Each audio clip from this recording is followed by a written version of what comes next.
In a quiet patch of sky where the human eye sees almost nothing, a telescope waits. It gathers light that has been traveling longer than the Earth has existed. At first, the darkness looks empty. Then the exposure deepens, and the black begins to fill with galaxies, faint red smudges, curved arcs, small islands of stars, each one carrying a history older than any human memory. This is one of the strangest achievements of modern science. We have learned how to turn darkness into evidence. We have measured the afterglow of the early universe. We have found planets around distant stars. We have watched black holes cast shadows against rings of superheated gas. We have detected ripples in space-time from collisions so violent they shook the geometry of reality itself. And still, the universe refuses to become simple. Most of the matter-shaping galaxies cannot be seen directly. The force driving cosmic expansion faster and faster remains known mostly by a name that admits our ignorance: dark energy. The earliest galaxies seem to appear with surprising speed. Black holes can be studied from the outside, but their interiors remain sealed behind a boundary no signal can cross. Brief radio flashes arrive from deep space, last only milliseconds, and vanish before their sources are fully understood. Tonight's journey is not a countdown in the usual sense. It is a slow passage through 100 cosmic questions, gathered into 8 great regions of uncertainty. We will begin with the map of the universe, and with the missing pieces inside that map. We will pass through invisible matter, ancient light, the first galaxies, black holes, vanishing signals, possible living worlds, and finally, the edge of what any observer may ever be able to know. This is not a story about science failing. It is a story about science reaching far enough to discover the true shape of its own questions. Every generation has looked up and believed it was seeing the sky more clearly than the last. And in one sense, that is true. But clarity has not erased mystery. It has refined it. It has given mystery coordinates, measurements, equations, maps, images, and names. So if humanity has mapped the cosmos more precisely than any generation before us, why does the map still feel unfinished? And why does every answer seem to leave another darkness waiting beyond it? The first thing to understand is that the map is real. It is not a dream, not a metaphor, not a vague sketch made from imagination. Modern astronomy has measured the universe in ways no ancient observer could have approached. It has counted galaxies across immense distances, mapped the afterglow of the early cosmos, measured the expansion of space, traced the distribution of matter, and detected signals from events that happened billions of years before human beings existed. The map is astonishing, but it is not complete. That is the tension at the center of this journey. Science has not made the universe smaller by studying it. It has made the unknown more specific. The darkness above us is no longer simply the darkness of things unseen. It is a structured darkness, filled with places where evidence points clearly, but explanation has not yet caught up. For thousands of years, the night sky was a surface of lights. Stars rose and set. Planets wandered among the constellations. The moon changed shape. Eclipses frightened and fascinated entire civilizations.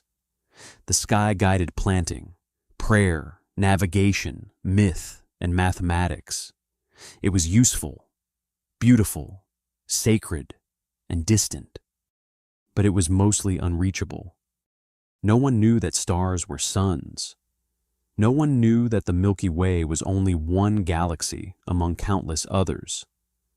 No one knew that space itself could expand.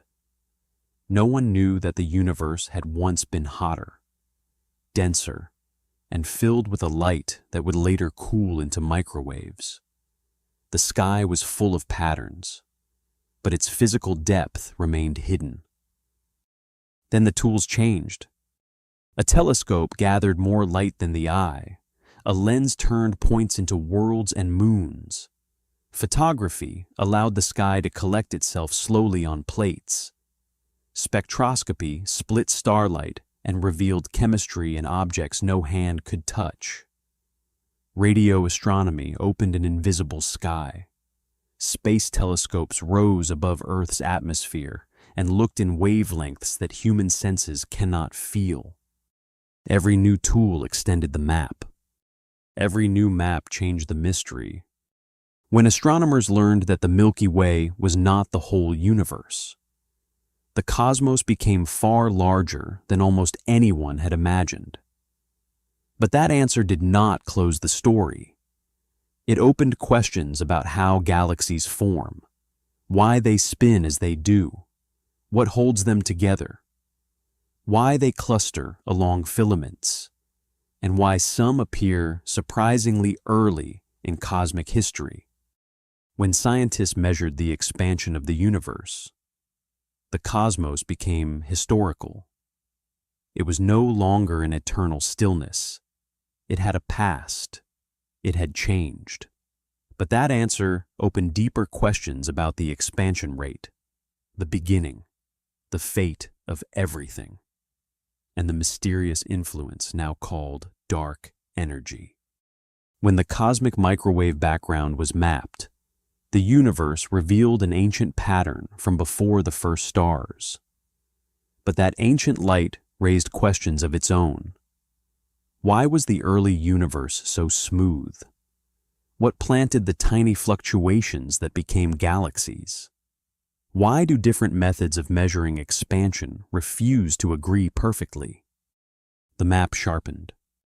The absences sharpened with it. This is how modern cosmic mystery differs from ordinary ignorance. Ordinary ignorance is simply not knowing. Scientific mystery has edges. It has evidence around it. It has measurements that disagree, patterns that require explanation, theories that work beautifully in some places and strain in others. A blank region on the cosmic map is rarely empty. It is often a place where the universe has left a trace, but not a full answer. Look at a deep field image from a space telescope. At first, it feels like a triumph of seeing. A small patch of sky, seemingly dark, becomes crowded with galaxies.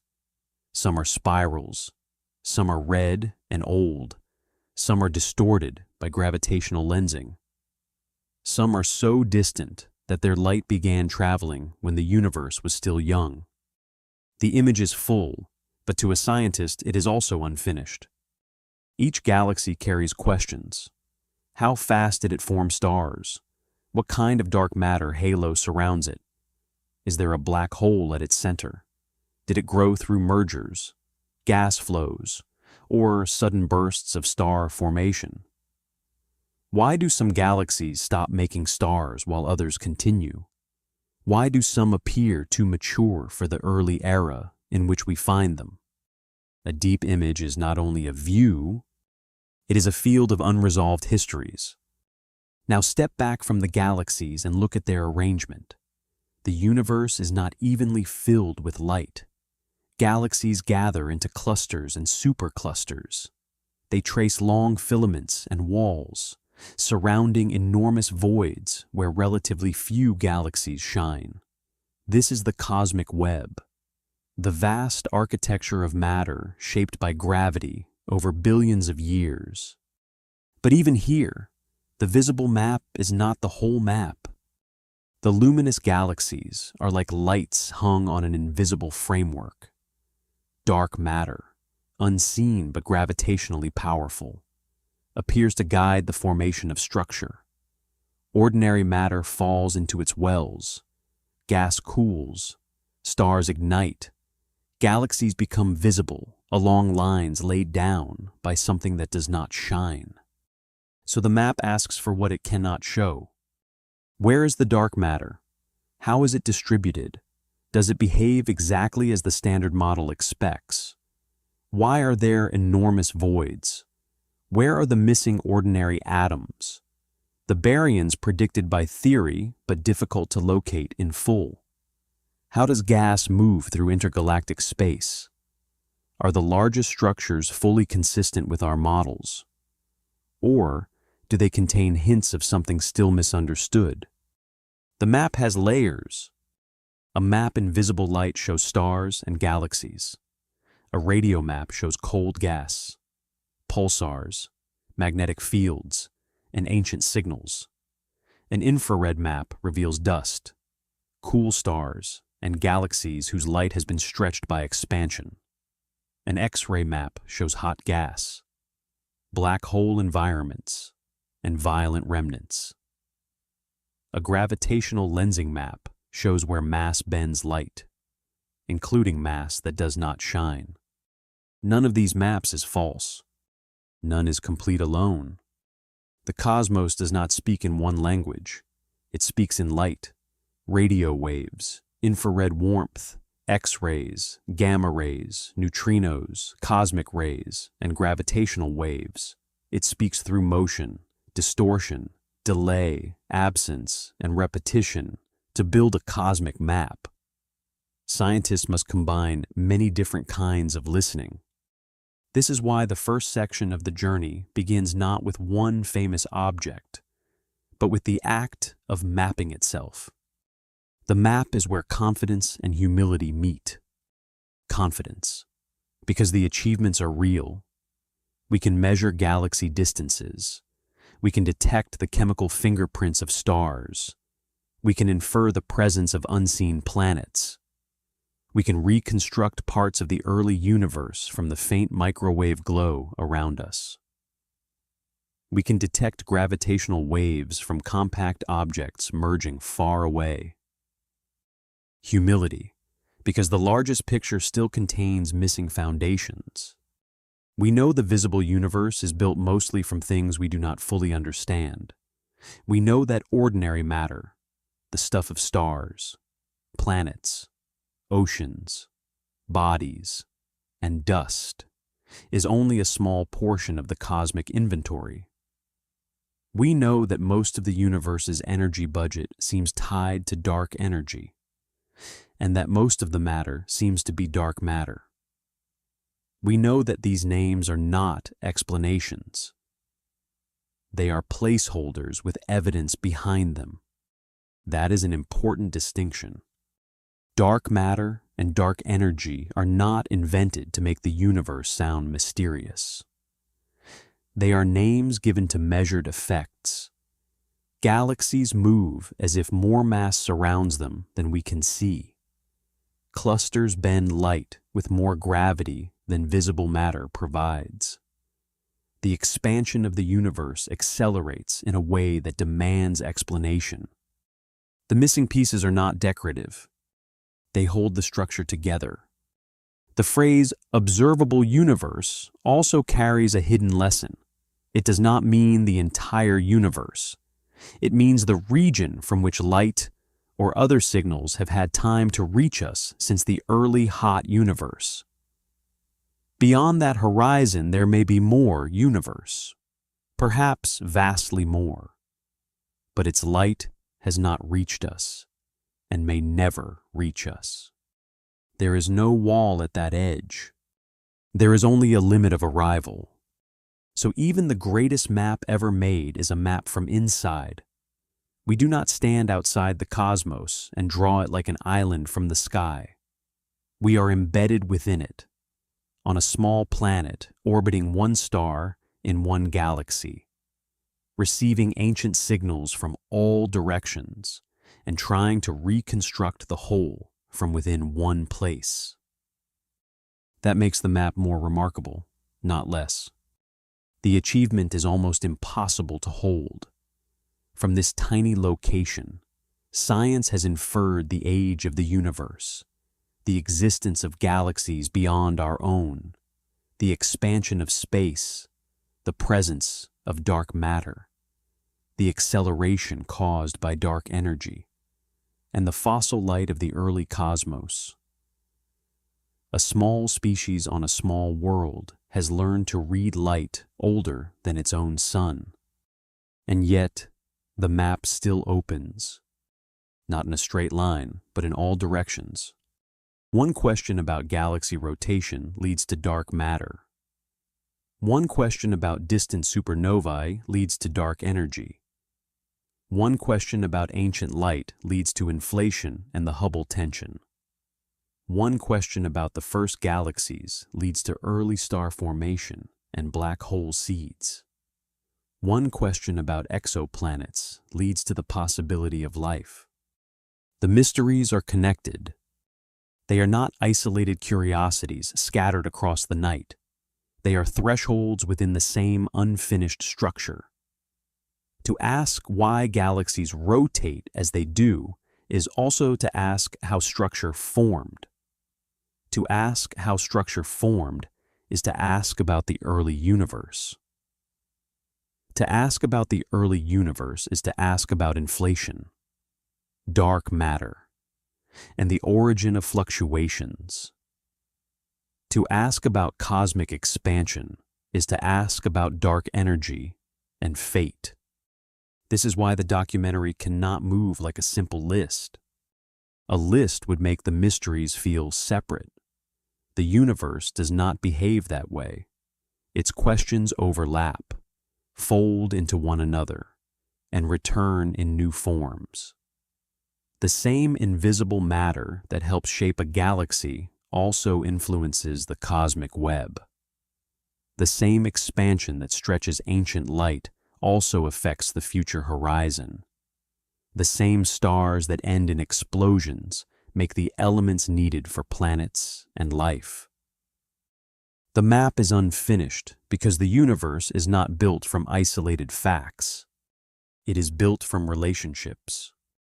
And relationships are often harder to see than objects. A star can be photographed. A galaxy can be outlined.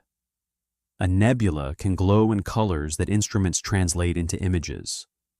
But a relationship may appear only through motion, timing, proportion, or imbalance. It may hide in the way one galaxy bends the light of another. It may reveal itself in how fast stars move far from a galactic center. It may appear in the way the oldest light carries a pattern that later becomes the cosmic web.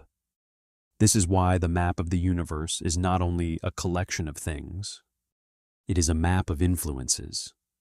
Gravity leaves its signature in motion. Expansion leaves its signature in redshift.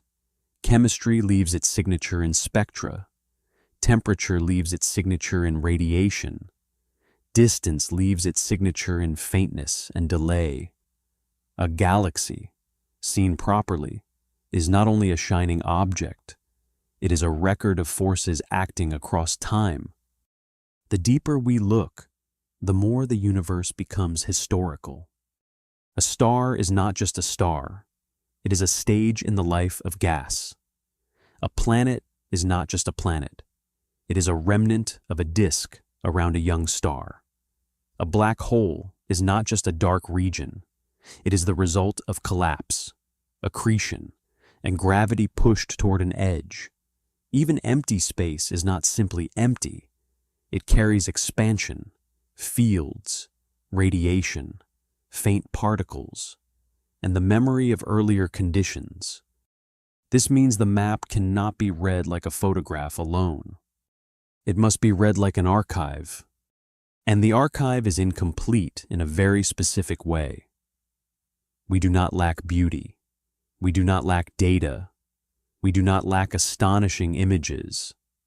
What we lack are the deeper connections that explain why the visible universe has exactly this structure, this history, this balance between matter and expansion, this strange ability to form complexity from simple beginnings. A child looking up at the night sky may ask, "What are those lights?" Modern astronomy has answered that question many times over. But now the deeper question is quieter. Why is the universe arranged so that those lights exist at all? Why did matter survive the early universe? Why did gravity gather it into galaxies? Why did dark matter create the scaffolding? Why did dark energy begin to dominate the expansion? Why did the first stars form when they did? Why did some galaxies become quiet while others continued forming stars? Why did at least one planet become alive enough to ask these questions? The map is not missing pieces because we have not looked. It is missing pieces because every piece belongs to a larger system. That is why the first step into the unknown is also a step into humility. The more the universe becomes measurable, the more it asks us to distinguish between seeing and understanding. Seeing a galaxy is not the same as knowing its history. Measuring expansion is not the same as knowing what drives it. Detecting a signal is not the same as knowing its source. And so the journey begins with the most unsettling realization of all. The universe is visible enough to be mapped, but invisible enough to remain unfinished. And the first relationship we must face is between light and gravity. The visible universe shines, but the motions of that visible universe reveal a deeper weight. Stars move as if held by more than starlight. Galaxies gather as if guided by invisible scaffolding. Light bends as it passes through mass that cannot be fully accounted for by what telescopes see. The map is full of luminous things, but its deepest outlines are drawn by what refuses to shine. A galaxy looks like a thing made of light.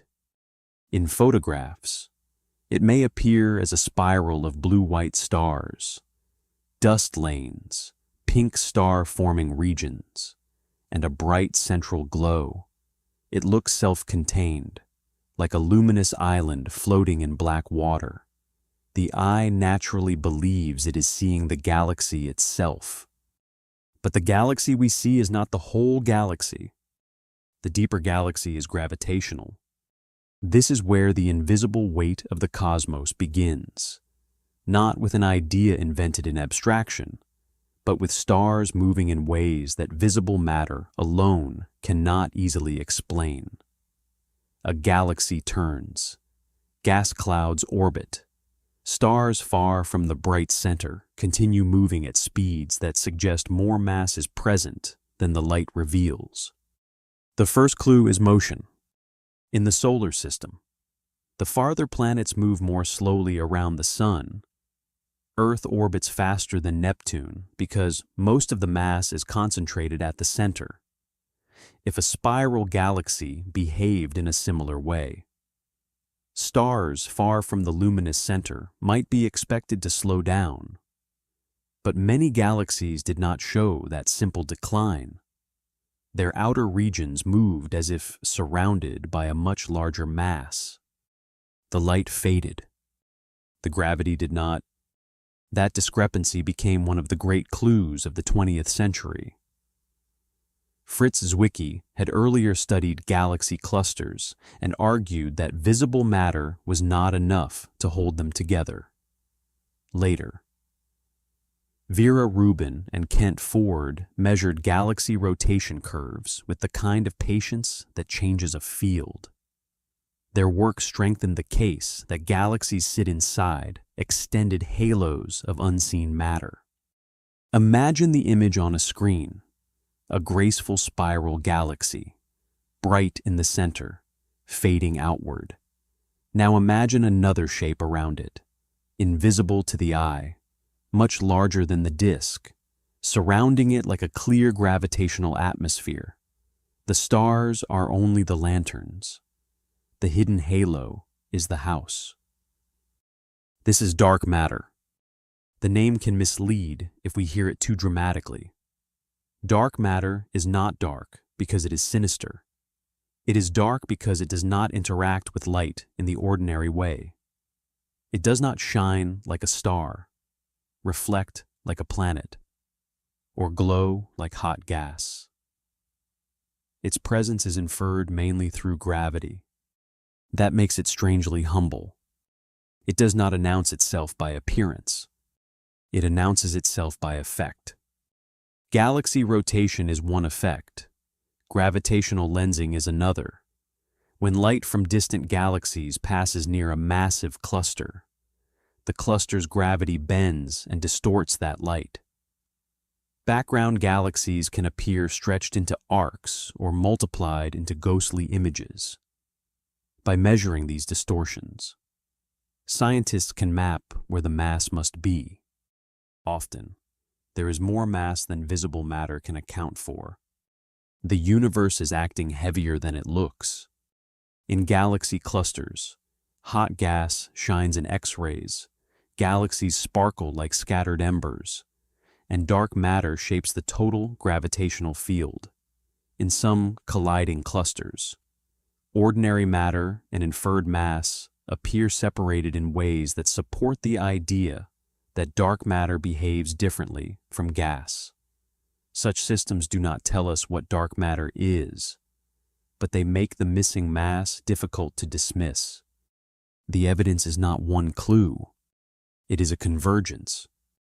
Galaxies rotate too fast in their outer regions. Clusters hold together too strongly. Light bends too much. The cosmic web grows in a way that makes more sense if unseen matter shaped the gravitational landscape early. The cosmic microwave background also fits a universe in which ordinary atoms are only part of the matter budget. And still, the central question remains open. What is dark matter made of? This is where the mystery becomes sharper. Dark matter is not simply matter we have not seen yet, like faint stars or cold gas hiding in the dark. Ordinary matter cannot account for the evidence. The dark matter in the standard picture must be something that interacts gravitationally, but only weakly, if at all, with light and ordinary matter in other ways. For decades, scientists have searched for candidate particles. Some detectors are buried deep underground, shielded from ordinary cosmic rays, waiting for the faintest possible interaction. Some experiments look for signals from dark matter, annihilation, or decay. Particle accelerators search for hints of new physics. Astronomers test dark matter by studying galaxies, clusters, lensing, and the large-scale structure of the universe. So far, no dark matter particle has been confirmed. This absence is important. It does not erase the gravitational evidence. It tightens the tension. We seem to live in a universe shaped by something that has not yet revealed itself in the laboratory. It may be a particle unlike the familiar particles of the standard model. It may be lighter, heavier, stranger, or part of a hidden sector. It may interact with itself in subtle ways, or some part of the gravitational picture may need rethinking. Modified gravity remains a serious region of debate, though it has its own challenges. Perhaps the laws of gravity behave differently on very large scales or in very weak accelerations. Such ideas can sometimes address galaxy rotation, but must also face clusters, lensing, cosmic structure, and the CMB. The difficulty is not only explaining one pattern, it is explaining all of them together. That is why dark matter remains powerful. It connects many parts of the map. Without dark matter, the story of cosmic structure becomes difficult to tell in the early universe. Ordinary matter was coupled to radiation in ways that slowed its collapse. Dark matter, if it mostly ignored light, could begin forming gravitational wells earlier. Ordinary gas later fell into those wells. Stars ignited. Galaxies assembled. The visible universe grew inside an invisible frame. The stars arrived into a room gravity had already prepared. This reverses the way the night sky feels. We are drawn to shining things because they meet our eyes. Stars seem central because they are visible. Galaxies seem defined by their light. But on the largest scales, the bright universe may be more like foam on a deeper sea. The luminous matter reveals where some of the structure is, but not what carries most of the gravitational weight. Ordinary matter is intimate to us. Cosmically, it is minor. The atoms that make stones, oceans, forests, bones, and breath are only a small portion of the universe's total content. That fact does not make them unimportant. Without ordinary matter, there would be no stars, planets, chemistry, or life. But it does mean that the familiar substance of our bodies is not the dominant substance of the cosmos. The universe is not arranged around what we are made of. There is a quiet shock in that thought. Human beings are made of ordinary matter. Everything familiar to us belongs to ordinary matter: soil, water, air, blood, skin, stone, leaves, metal, fire, cloud, glass, bone. It is the matter that shines in stars and cools into planets. It is the matter that forms chemistry. It is the matter that can become memory. So naturally, we imagine it as central. But the universe does not appear to share that instinct. On the largest scales, ordinary matter behaves almost like the visible foam of a deeper sea. It is bright and intricate, but it is not the main gravitational mass. It gathers where dark matter has already prepared the structure. It cools where invisible wells have formed. It shines along pathways shaped by something that does not shine back. This does not make ordinary matter insignificant. In one sense, ordinary matter is where the universe becomes expressive. Dark matter may shape the scaffolding, but it does not make stars in the usual sense. It does not make oceans, clouds, rocks, atmospheres, or living cells. Ordinary matter is the matter of detail. It is the matter of color, texture, chemistry, and life. But gravity does not care about beauty. Gravity cares about mass, and most of that mass seems hidden. Imagine a city at night seen from high above.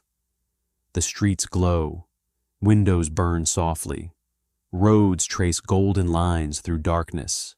From the lights alone, you can guess where people live, where roads run, where the center might be. But the light is not the city's full mass. The foundations, walls, pipes, stones, tunnels, and hidden structures remain mostly unseen. The visible universe is something like that. Stars are the windows. Dark matter is the unseen foundation. This also changes how we think about emptiness between galaxies.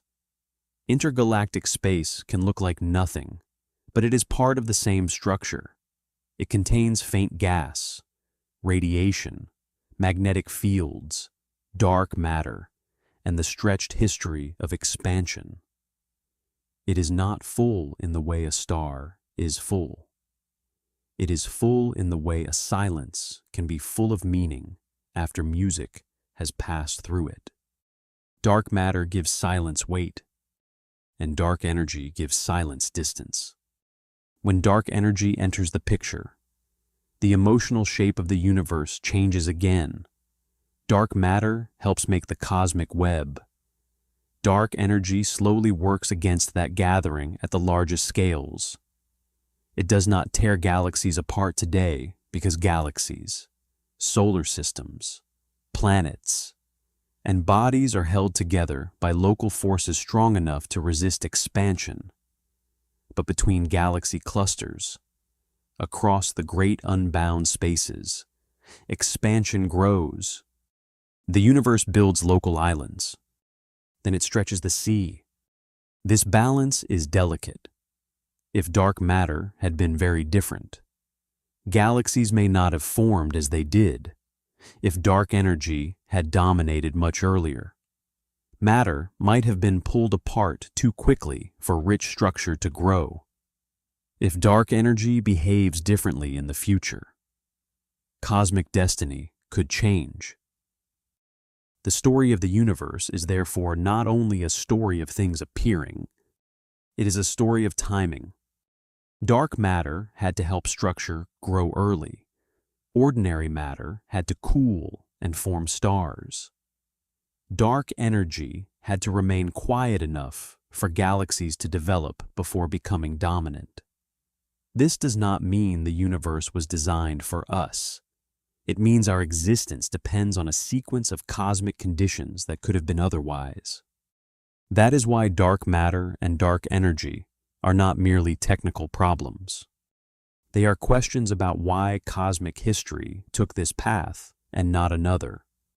A universe with no dark matter might not form galaxies in the same way. A universe with too much early dark energy might not build large structures before expansion carried everything apart. A universe with different particle physics, different initial conditions, or different cosmic timing might remain dark, diffuse, or sterile. We do not yet know how necessary our universe's exact balance is, but we know that balance matters. This is the quiet drama of the dark universe. It does not look dramatic because it does not flash. It does not explode. It does not send a bright signal across the sky. Instead, it governs the slowest and largest movements, the turning of galaxies, the bending of light, the growth of structure, the widening of cosmic distance, the fate of the far future. The dark universe is not hidden at the edges. It is underneath the whole story. Dark matter gathers. Then dark energy separates. This is the turn in the section. If dark matter is the invisible weight helping pull structure together, dark energy is the unknown influence associated with the accelerated expansion of the universe. It is not a glowing field we can photograph. It is not a substance we can collect. It is a name for an observed cosmic behavior that our deeper physics has not fully explained. The expansion of the universe was already a profound idea. Galaxies, on large scales, are moving away from one another because space itself is expanding. For much of the 20th century, scientists expected gravity to slow that expansion over time. The great question was whether the universe would expand forever, slow toward a halt, or eventually collapse. Then distant supernovae changed the future. Their light suggested that expansion was not merely continuing, it was accelerating.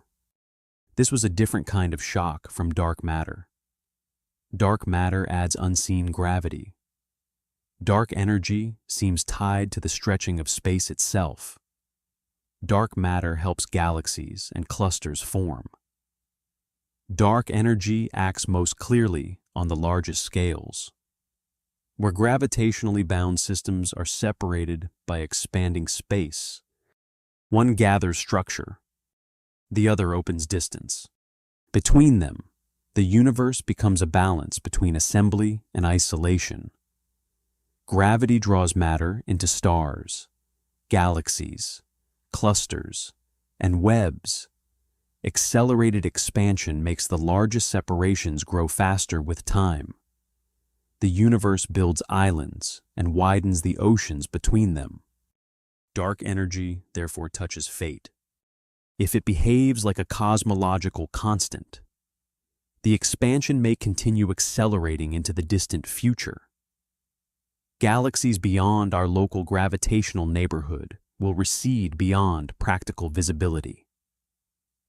The night sky of a far future civilization might look emptier, not because the universe has fewer galaxies, but because expansion has carried the evidence away.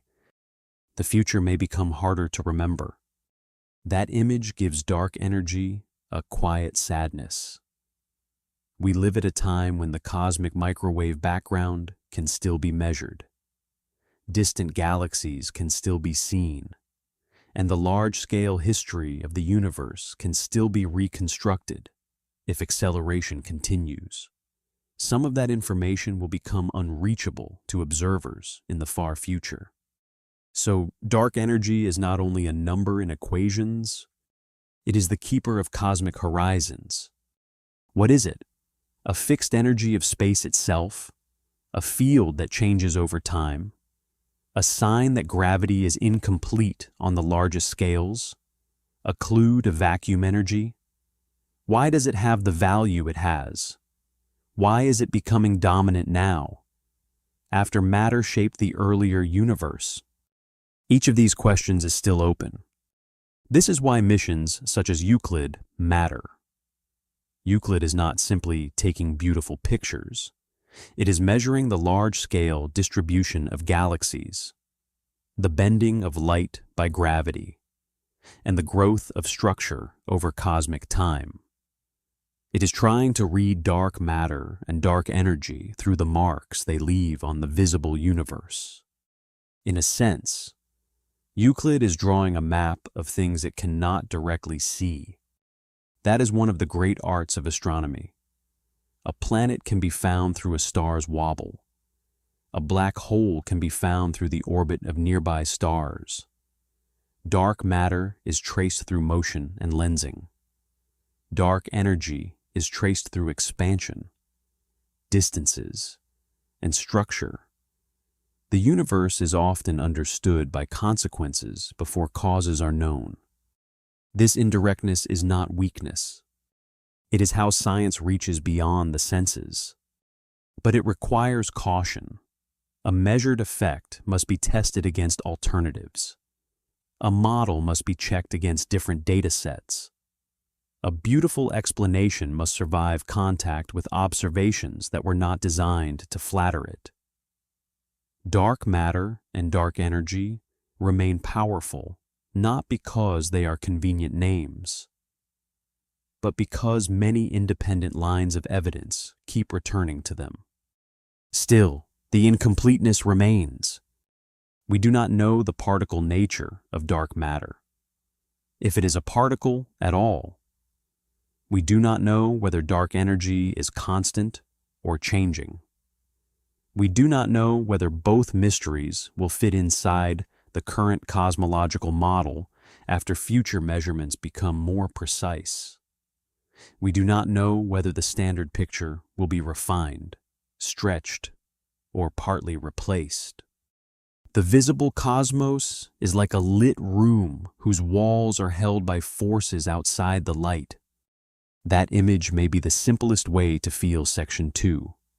Stars shine, galaxies turn, clusters bend light, space expands. But the largest actors remain hidden behind their effects. What we see is beautiful, but beauty is not the same as completion. The map from Section 1 now has weight, invisible weight. And if that weight shaped the growth of galaxies, while dark energy shapes the expansion of space, the next question becomes unavoidable.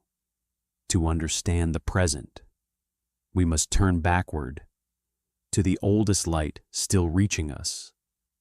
We must ask how the universe looked before the first stars, when the entire future of structure was still written as tiny differences in an almost perfect glow. There, in ancient light, the map becomes precise again. And inside that precision, one number refuses to settle. The next signal is so old that it no longer looks like ordinary light. It does not come from a star. It does not shine from one galaxy. It does not point back to one object in the sky. It arrives from every direction as a faint microwave glow, cooled and stretched by the expansion of the universe until it seems almost like the temperature of space itself.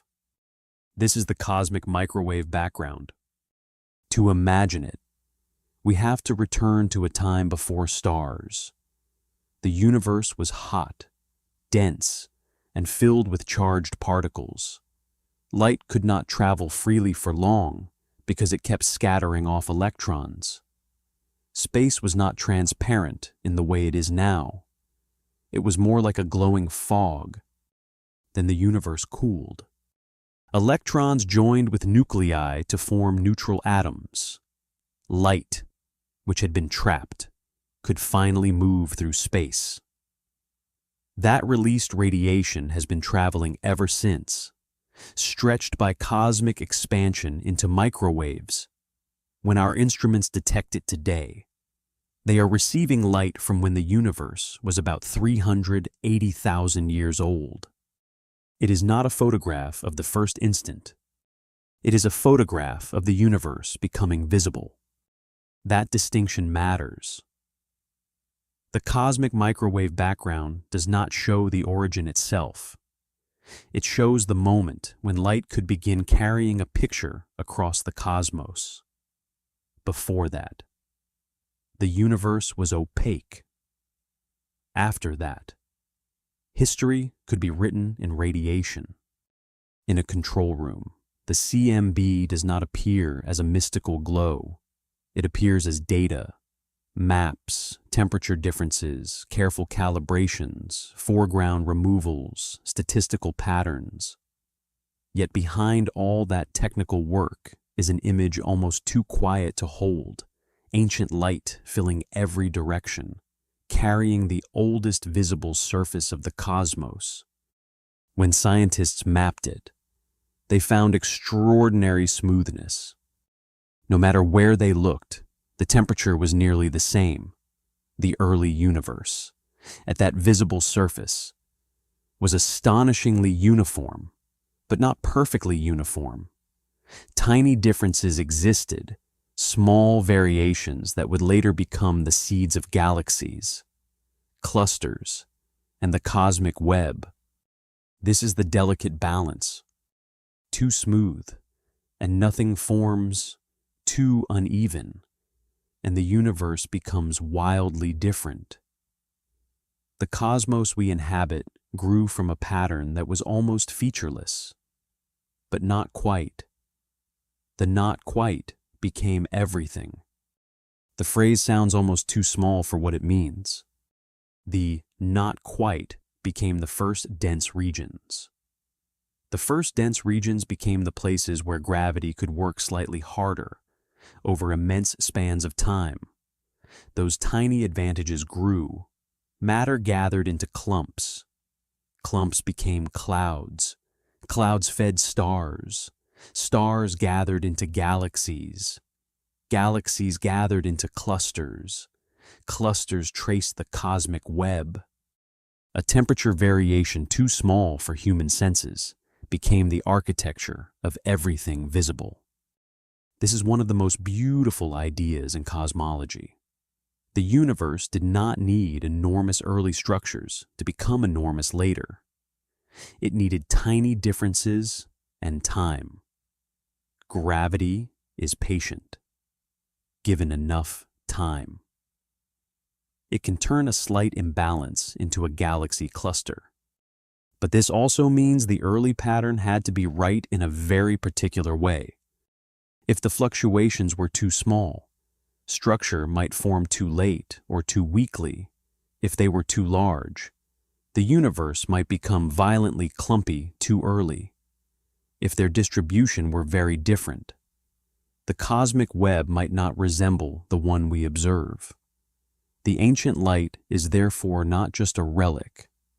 It is a set of instructions written in temperature, and the instructions are almost impossibly faint. When we look at colorful maps of the cosmic microwave background, the colors can fool us. They make the differences look dramatic. In reality, the temperature variations are tiny. The image has been enhanced so that human eyes can see the pattern. Without that enhancement, the ancient glow would look nearly uniform. The universe's future was written in whispers. That is why scientists treat the CMB with such care. Before they can interpret the early universe, they must subtract foreground signals from our own galaxy, account for dust, radiation, instrumental effects, and statistical uncertainties. The final map is not simply taken. It is extracted from layers of contamination and correction. This slow work matters because the CMB is one of the closest things cosmology has to a foundation stone. From it, scientists infer the age of the universe, the density of ordinary matter, the density of dark matter, the geometry of space, and the initial conditions for structure formation. It is not the only evidence, but it anchors the story. If the CMB had looked wildly different, modern cosmology would have taken a very different path. Instead, it looked almost exactly like the kind of universe that could later become ours. Almost. That word returns. Almost smooth, almost perfect, almost consistent, almost fully explained. The power of the CMB is that it gives us a story precise enough for disagreement to matter. Without precision, the Hubble tension would dissolve into noise. With precision, the disagreement becomes visible. We can compare the universe inferred from the ancient glow with the universe measured by nearby stars and supernovae. And the comparison does not settle as neatly as expected. There is something deeply modern about this mystery. Older cosmic mysteries were often mysteries of absence. We did not know what stars were. We did not know whether other galaxies existed. We did not know the universe was expanding. But the Hubble tension is a mystery of abundance. We have many measurements. We have sophisticated models. We have multiple techniques. We have extraordinary precision. The problem is not that the universe is silent. The problem is that two careful parts of it seem to speak slightly differently.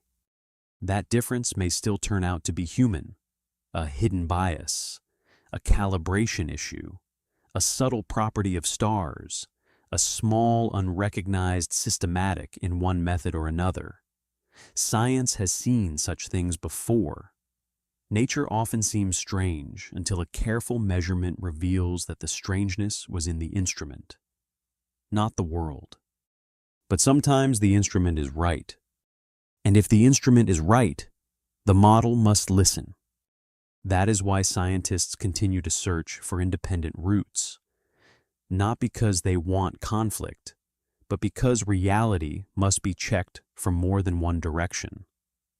A true cosmic number should eventually survive many paths.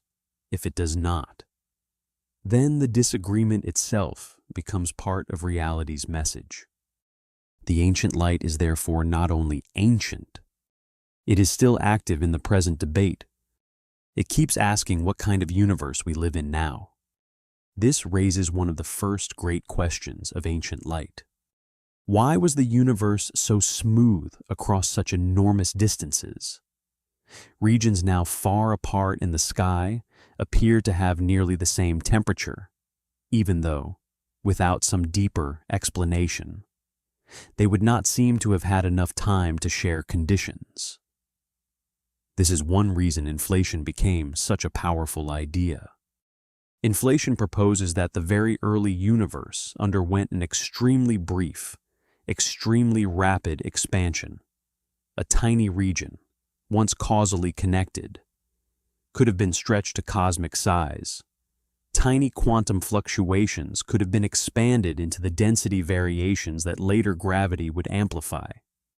The idea is elegant, but elegance is not the same as completion. If inflation happened, what drove it? What field or process caused such rapid expansion? How did it begin? How did it end? Did it happen only in our region, or could it imply a far larger cosmic structure beyond what we can observe? Can we find a decisive imprint of inflation? Perhaps through patterns in the polarization of the cosmic microwave background? These questions remain alive. Inflation helps explain important features of the universe, but its mechanism is not settled. Many models can produce inflation-like behavior. Some are favored, some are constrained, some are elegant but difficult to test. The ancient light therefore becomes both evidence and challenge. It seems to support a story of early expansion, but it does not yet tell us the full physics behind that story. Then there are the anomalies. The CMB fits the standard cosmological model remarkably well overall. That should be said clearly. It is one of the strongest pillars of modern cosmology. But when scientists examine the largest scales, certain features continue to invite careful attention. The cold spot, a region cooler than expected, has been debated. A possible hemispheric asymmetry has also drawn interest. These features should not be exaggerated. They may be statistical accidents. They may come from foreground effects, analysis choices, or the fact that we have only one observable universe to study. Later analyses have not turned them into decisive evidence against the standard model. They remain in the uncertain space between clue and coincidence. That space is difficult. In many sciences, one can gather many samples. In cosmology, we have one sky. We cannot rerun the universe with slightly different initial conditions. We cannot step outside and compare our cosmic microwave background with hundreds of others. We must ask what kind of unusual pattern is meaningful when the sample is the entire observable cosmos. So the ancient map gives comfort and unease at once. It confirms much. It leaves room for doubt. The strongest unease, however, comes from a number that should help unite cosmic history: the expansion rate of the universe today, commonly associated with the Hubble constant. In principle, this number connects the present universe with its past.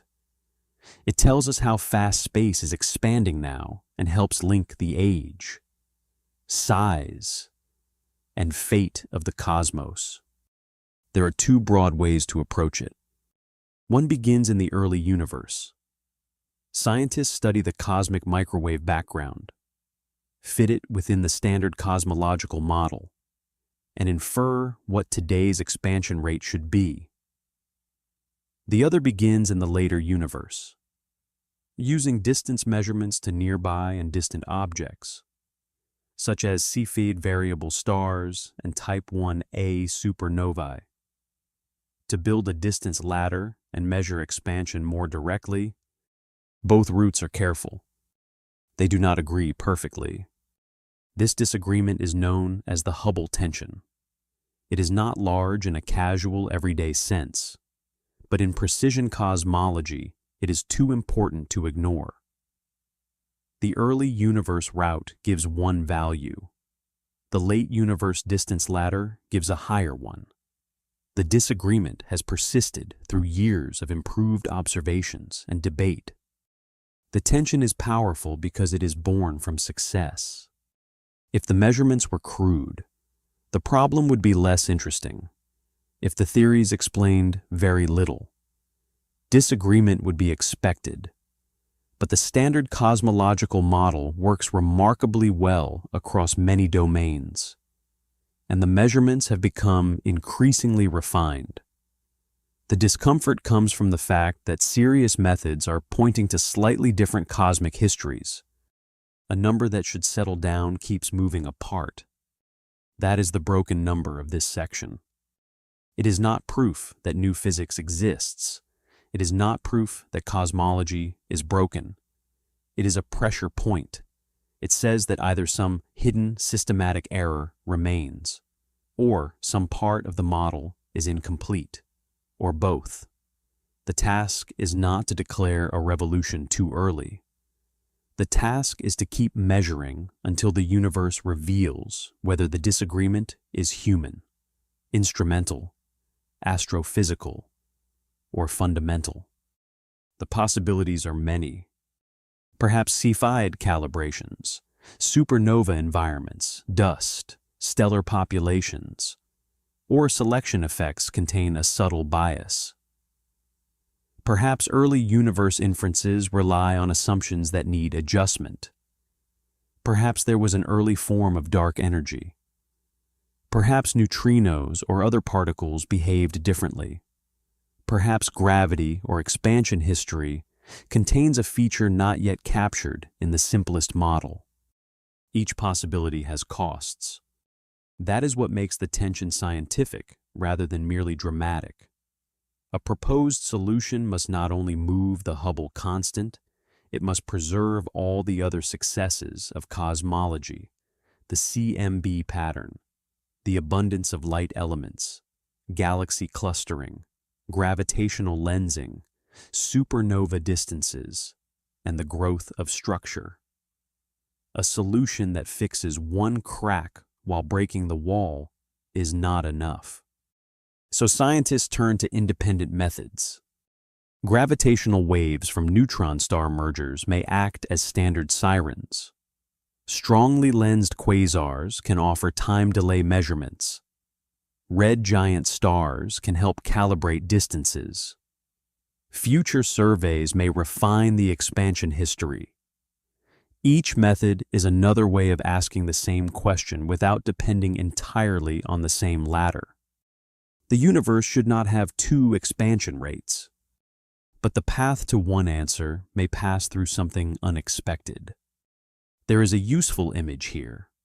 Imagine two bells ringing across cosmic time.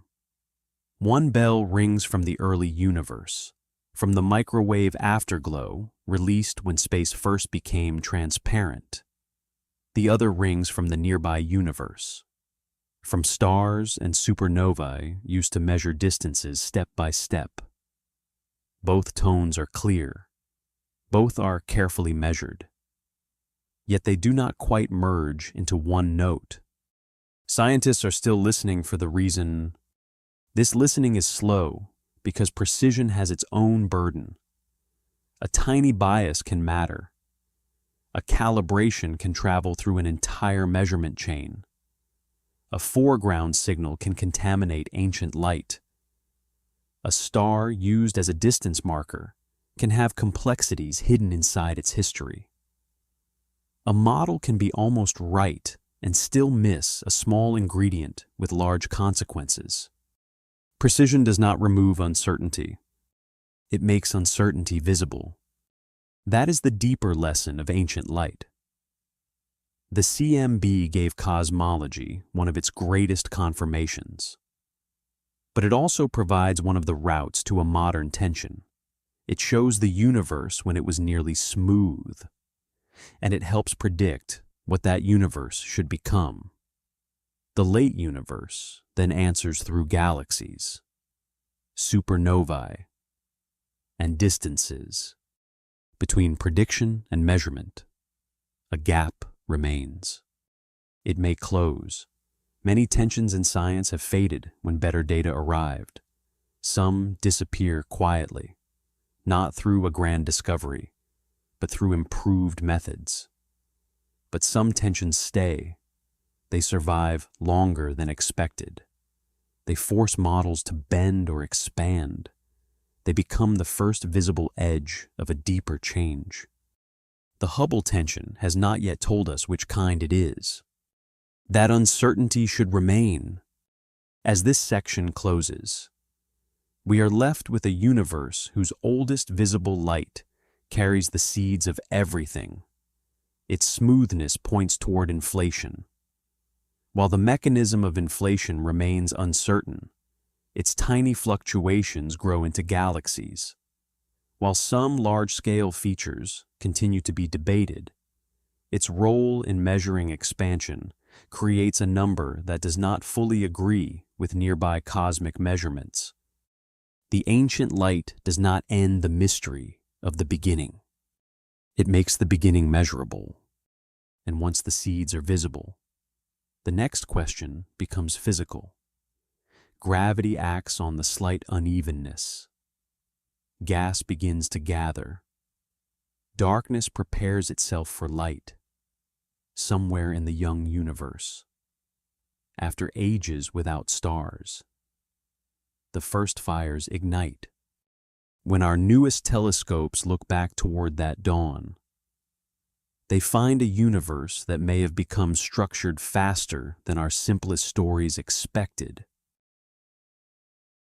Before the first stars, the universe was dark in a way no night on Earth has ever been dark. There was no Milky Way overhead, no constellations, no planets reflecting sunlight, no dust lanes crossing a galactic sky. The cosmic microwave background had been released, and the universe had become transparent. But the first stars had not yet ignited. Matter existed. Gravity existed. Hydrogen and helium filled space. Dark matter gathered in visible structure. Then, slowly, gas began to fall. It fell into the gravitational wells shaped by dark matter. It heated, cooled, compressed, and gathered in certain dense regions. The first stars formed from almost pristine material, mostly hydrogen and helium, with almost no heavy elements. These stars, known as population 3 stars, have never been directly observed, but their existence is implied by everything that came later. The first stars are missing ancestors. They likely lived fast and died violently, without heavy elements to help gas cool and fragment. Many may have been massive and brilliant. Their deaths would have seeded the young universe with the first heavier elements: carbon, oxygen, silicon, iron, and dust had to begin somewhere. The later universe, rich in chemistry, depends on that first enrichment. Before the first stars, the universe was simple. After them, complexity became possible. This is one of the most important transformations in cosmic history. The universe began with light elements. Then stars forged heavier ones. Then those elements spread into space. Then new stars and planets formed from enriched material. Eventually, rocky worlds, oceans, atmospheres, and living chemistry became possible. The story of life begins long before planets, in the first stars that made the universe chemically fertile. But the stars themselves are gone. If they were massive, they burned out too quickly to survive to the present. We search for them through their fingerprints, ancient chemical abundances, early galaxy spectra, the timing of reionization, and the effects their radiation and explosions left behind. They are among the first great ghosts of the cosmos. The first stars did not merely shine. They changed what the universe could become. After them came the first galaxies. This sounds simple, but the simplicity is deceptive. A galaxy is not just a collection of stars. It is gas, dark matter, gravity, feedback, chemistry, star formation, black holes, and environment all interacting across time. Building even a small, early galaxy required matter to gather, cool, ignite, and remain organized in a universe still young and rapidly changing. The James Webb Space Telescope has made this era feel startlingly close. By observing in infrared light, Webb can study galaxies whose light has been stretched by cosmic expansion. It reaches into the first few 100 million years after the Big Bang, where earlier instruments could only see faint hints. It does not see the first instant. It does not directly show the very first star, but it has opened the early universe in a way that makes the old darkness feel populated. And what appears there is not a simple emptiness slowly waking. It is activity. Some early galaxies are faint, small, and expected. Others appear bright, compact, intensely star-forming, chemically interesting, or surprisingly developed. Some candidate galaxies initially seemed so massive that they caused dramatic headlines, though later measurements sometimes revised their masses or distances. The careful version is more interesting than the loud one. The early universe may have been more efficient, more bursty, and more diverse in forming structure than simple expectations suggested. This does not break cosmology. It sharpens it. The broad story remains strong. The universe expanded from a hotter, denser state. Small fluctuations grew under gravity. Stars and galaxies formed. Structure evolved. But the details of the first billion years are full of motion. How quickly did galaxies assemble? How intense were their star-forming bursts? How did dust appear so early? How did the first black holes grow? Which sources cleared the cosmic fog? That fog brings us to ionization. After the cosmic microwave background, the universe was filled largely with neutral hydrogen. This neutral gas absorbed certain kinds of ultraviolet light. As the first stars and galaxies formed, their radiation began stripping electrons from hydrogen atoms, ionizing the gas again, slowly. Bubbles of ionized space grew around early light sources. The dawn was not one sunrise. It was many clearings in a fog. Imagine a dark universe filled with mist. A young galaxy ignites inside it. Around that galaxy, a transparent bubble grows. Far away, another bubble forms, then another. Over time, the bubbles expand, touch, overlap, and merge. The universe becomes transparent not everywhere at once, but unevenly, as light spreads through the darkness. The question is, what made the bubbles grow? Were small galaxies, numerous and faint, the main drivers of reionization? Did larger galaxies contribute more than expected? Did early black holes play a role? How easily did ionizing radiation escape from dense star-forming regions into intergalactic space? If the light was trapped inside galaxies, it could not clear the fog. If enough escaped, the universe changed. Webb has given this question new texture. Some early galaxies appear capable of clearing regions around them. Some objects are seen during the era when the fog was still breaking. Their light is not only evidence of their own stars, it is evidence of how the surrounding universe responded. A small galaxy can become a cosmic instrument. It tells us about itself and about the fog around it. Then there is dust, one of the gentlest words for one of the most important ingredients in the universe. Dust grains are tiny, but they shape star formation, chemistry, cooling, and the making of planets. Dust absorbs light, glows in infrared, shields molecules, and becomes part of future worlds. In the early universe, dust is a clock. It requires heavier elements. Heavy elements require stars. Stars require time to live and die. So when astronomers find dust in very early galaxies, they must ask how the clock ran so quickly. Did massive stars produce dust efficiently? Did supernovae create and preserve more dust than expected? Did grains grow rapidly in dense interstellar gas? Are some early dust estimates influenced by assumptions that will change with better data? Dust looks soft. Its timing is hard. This is the pattern of cosmic dawn. Every object carries a timing problem.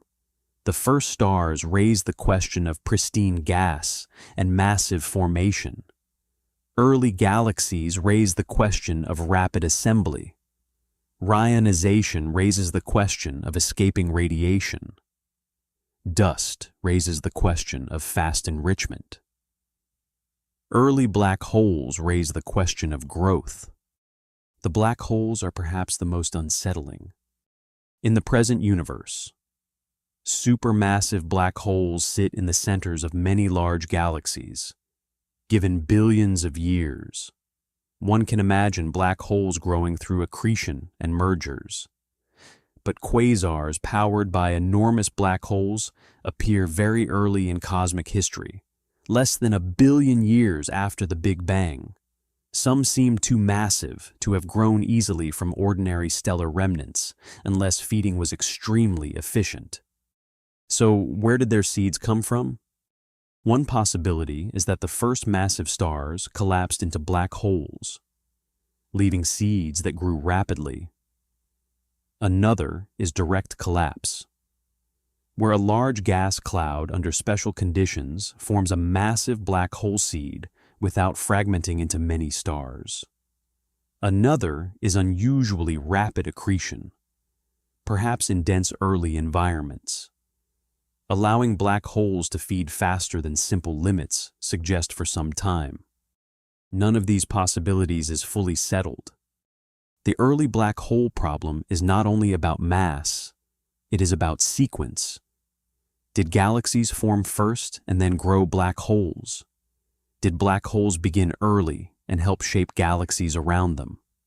Did both grow together in messy feedback loops of gas, radiation, star formation, and mergers? The young universe may not have followed the tidy order we prefer. That is why this era feels so alive. The cosmic dark ages were not followed by a smooth, calm emergence. They were followed by bursts, collapses, first fires, chemical enrichment, ionized bubbles, black hole growth, and galaxies assembling in conditions very different from those nearby today. Distance makes the study difficult. Light from these early objects is faint and stretched. Their properties must be inferred through spectra, colors, models, and sometimes gravitational magnification. A bright object might be dominated by young stars, dust, or an active black hole. A mass estimate may change when spectroscopy improves. A candidate galaxy may move closer or farther in cosmic time as more data arrive. This uncertainty is not a flaw in the story.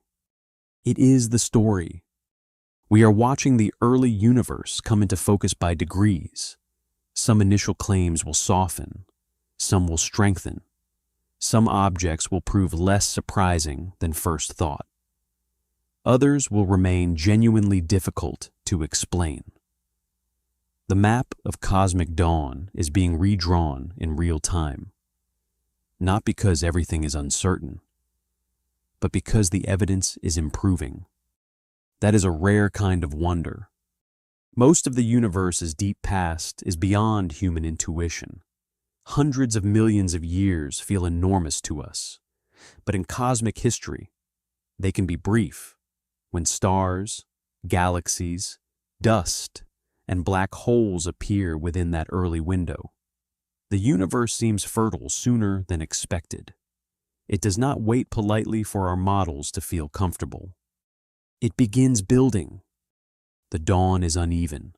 One region clears, another remains fogged. One galaxy burns with new stars, another feeds a hidden black hole. One cloud becomes dust-rich, another remains primitive.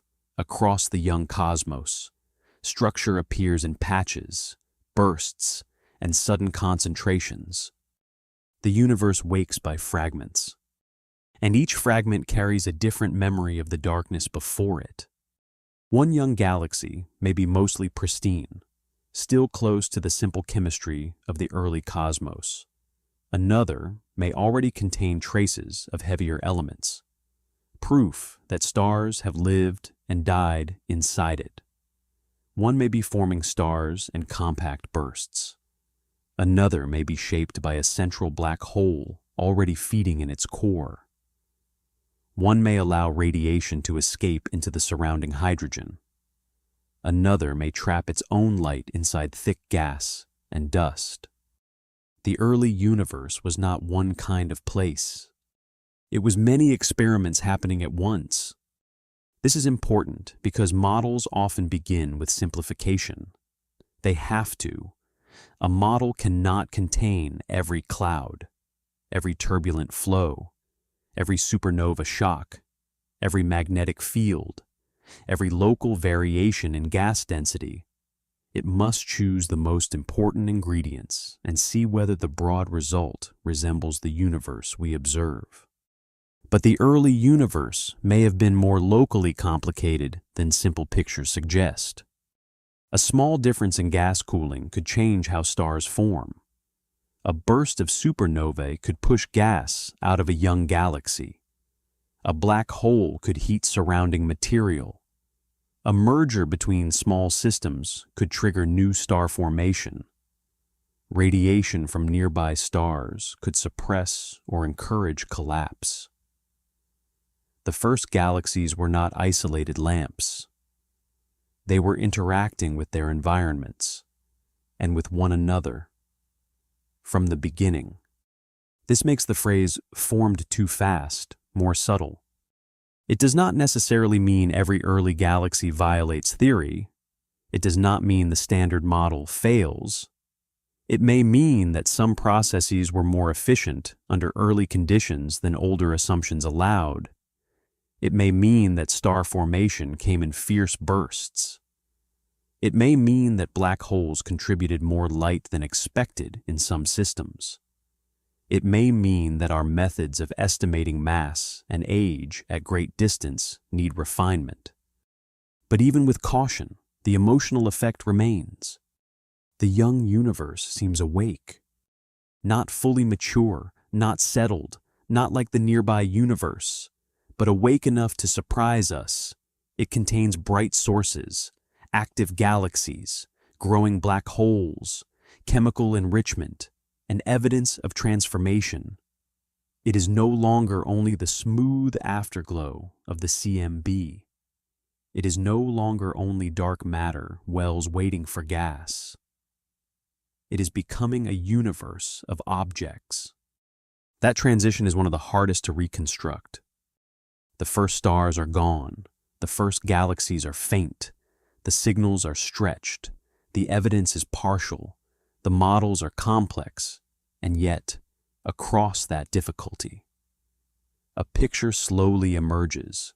The universe did not remain dark for long in cosmic terms. Gravity worked. Gas gathered. Light appeared. Matter learned structure. There is a gentle awe in that. The first light was not bright enough to fill the universe at once. It had to fight through fog. It had to escape dense birthplaces. It had to cross gas that could absorb it. It had to carve channels through the early medium. Cosmic dawn was not a simple arrival of light. It was light struggling outward. That struggle gives Ryanization its beauty. It was not just the universe becoming bright. It was the universe becoming transparent. And transparency is a kind of memory. Once the fog cleared, light could travel more freely. Galaxies could be seen across greater distances. The universe became more readable to future observers. In that sense, the first galaxies helped create the conditions under which later astronomy would be possible. They did not know this, of course, but their radiation helped open the sky. This section changes the scale of the documentary. The earlier sections dealt with the map, invisible mass, and ancient light. Here, the seeds from that ancient light become real objects. Darkness becomes stars. Fluctuations become galaxies. Chemistry begins to deepen. Black holes appear in the young centers of things. But the first light does not remove the mystery. It reveals how much had to happen quickly. As we leave cosmic dawn, one question grows larger than the rest. Among all the early structures, black holes are the most extreme. They can shine through the matter falling toward them, yet hide their centers forever. They may grow with galaxies, shape galaxies, or even precede parts of them. They are visible at the edge and unknowable inside. The first light leads us toward the deepest shadow. Black holes are places where a map becomes a boundary. A star has a surface. A planet has an atmosphere or a crust. A galaxy has a shape, even if its edges are soft. But a black hole is different. Its defining feature is not a surface in the ordinary sense, but an event horizon, a boundary beyond which no signal can return. Outside it, physics can be powerful. Inside it, knowledge becomes difficult. This is the central tension of black holes. They are among the greatest successes of general relativity, and also among the places where our deepest theories become incomplete. We can describe how gravity bends space-time near them. We can track stars orbiting the black hole at the center of the Milky Way. We can detect gravitational waves when black holes merge. We can image the glowing material around a black hole shadow, but the interior remains hidden. The event horizon is not made of rock, metal, or fire. It is a limit in space-time. Cross it, and every future path leads inward. To an outside observer, information from inside cannot escape. That makes the black hole both real and strangely absent. It shapes everything around it, while refusing to show its center. A black hole does not shine. Its surroundings do. Gas falling toward a black hole can heat into a brilliant accretion disk. Magnetic fields can twist and launch jets. Stars can whip around an unseen mass. Light can bend into strange paths.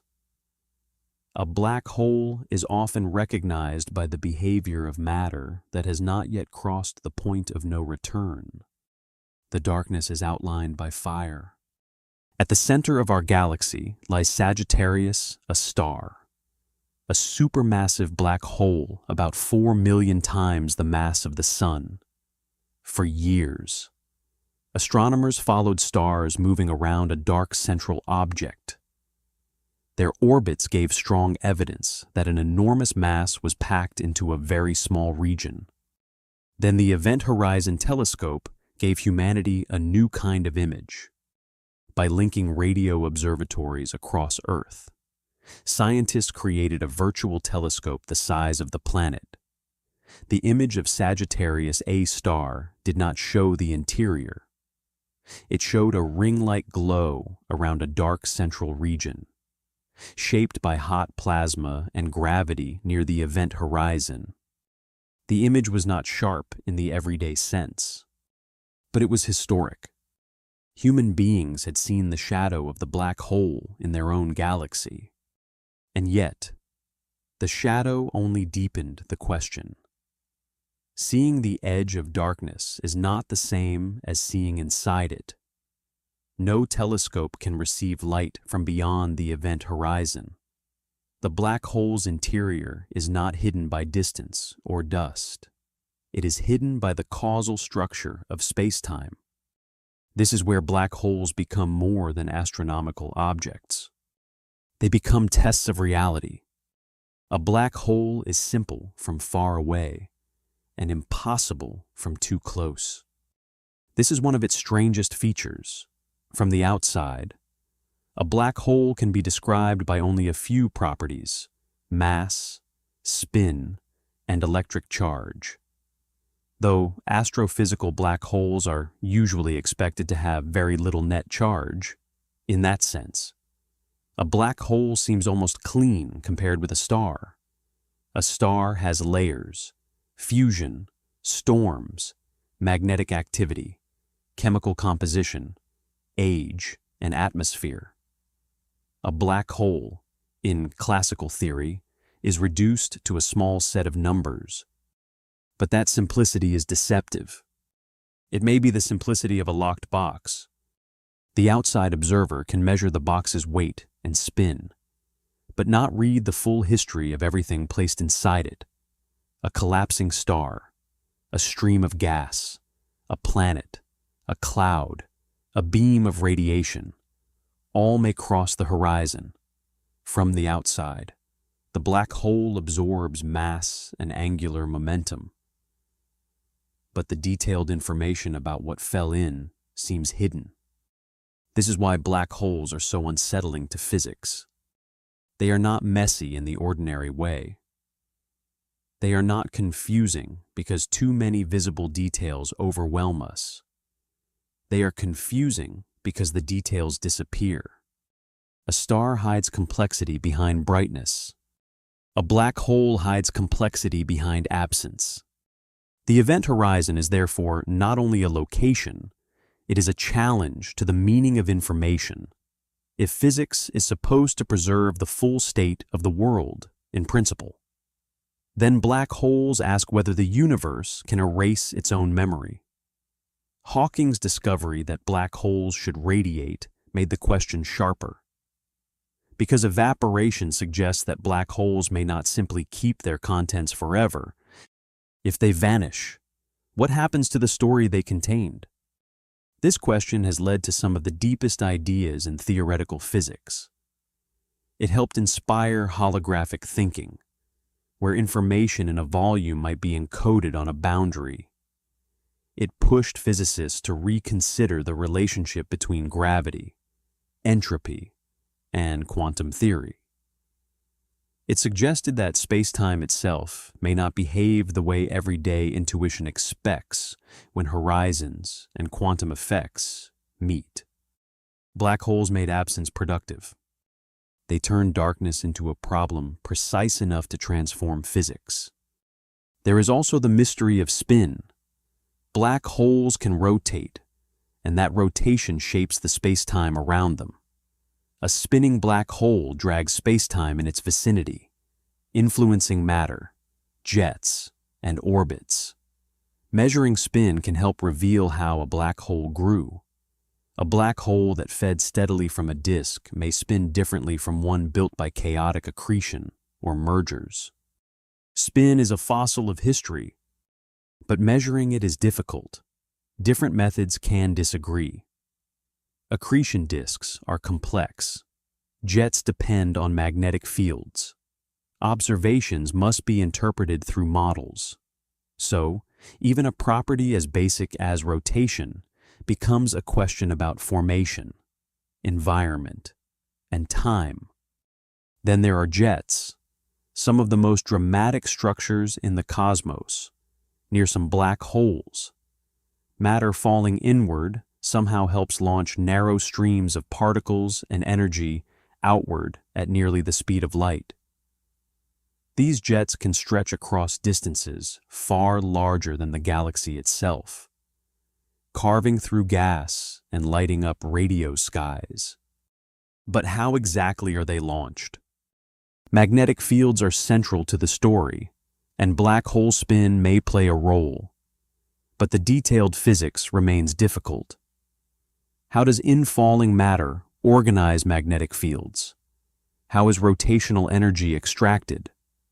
Why do some black holes launch powerful jets while others with similar mass do not? How do jets remain narrow over such enormous distances? A black hole pulls inward, yet its environment can send energy outward. That contradiction is only apparent, but it is powerful. The black hole itself traps what crosses the horizon, but the region around it can become one of the universe's most efficient engines. Matter falling toward darkness can produce more radiant energy than nuclear fusion in a star. A shadow can power a beacon. This is why black holes feel almost mythic, even when described scientifically. They are endings that create signals. They are boundaries that produce questions. They are dark objects surrounded by some of the brightest phenomena in the universe.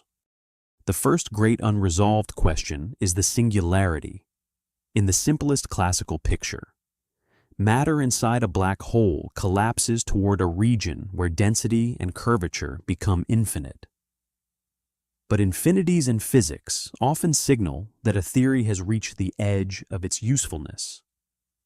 Many physicists suspect that a complete theory of quantum gravity would replace the singularity with something else. But what? No one knows. The second great question is information. In quantum mechanics, information about the state of a system is not supposed to vanish completely. Yet black holes seem to threaten that principle. Matter falls in. The black hole may eventually emit Hawking radiation and perhaps evaporate over unimaginable timescales. If that radiation carries no detailed information about what fell in, then where did the information go? This is the information paradox. It is not a small puzzle. It is a collision between two great frameworks: general relativity, which describes gravity and space-time, and quantum mechanics, which governs particles and fields. Black holes force both theories to speak at once, and their languages do not yet fully match.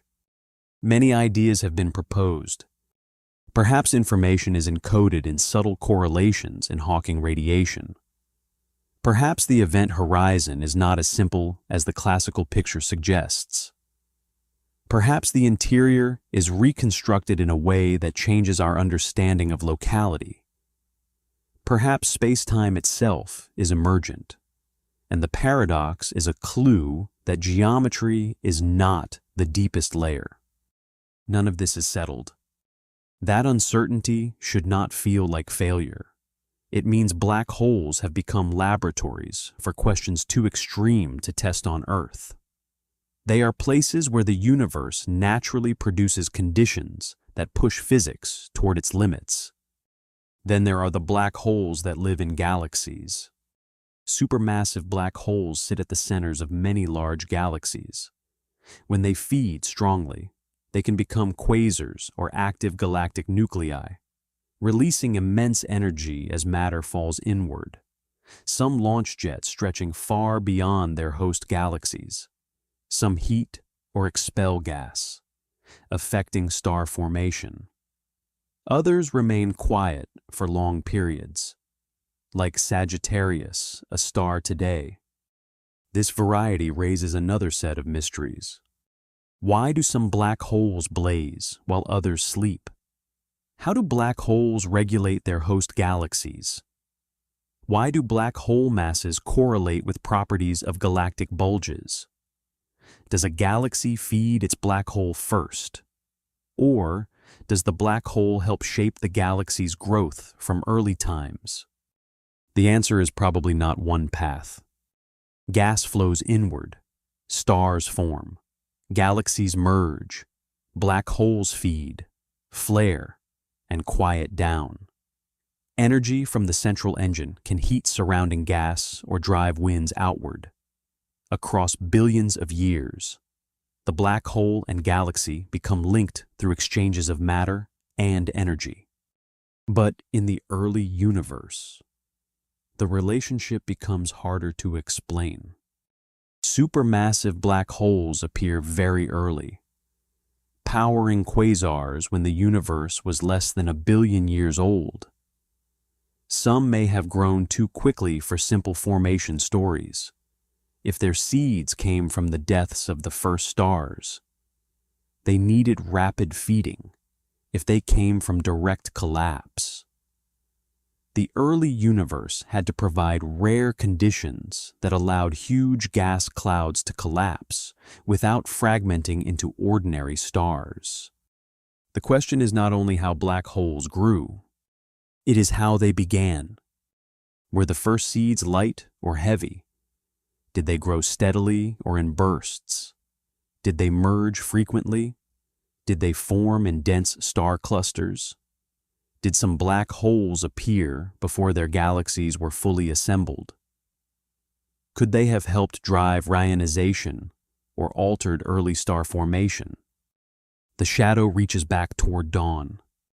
Between stellar mass black holes and supermassive ones lies another uncertainty: intermediate mass black holes.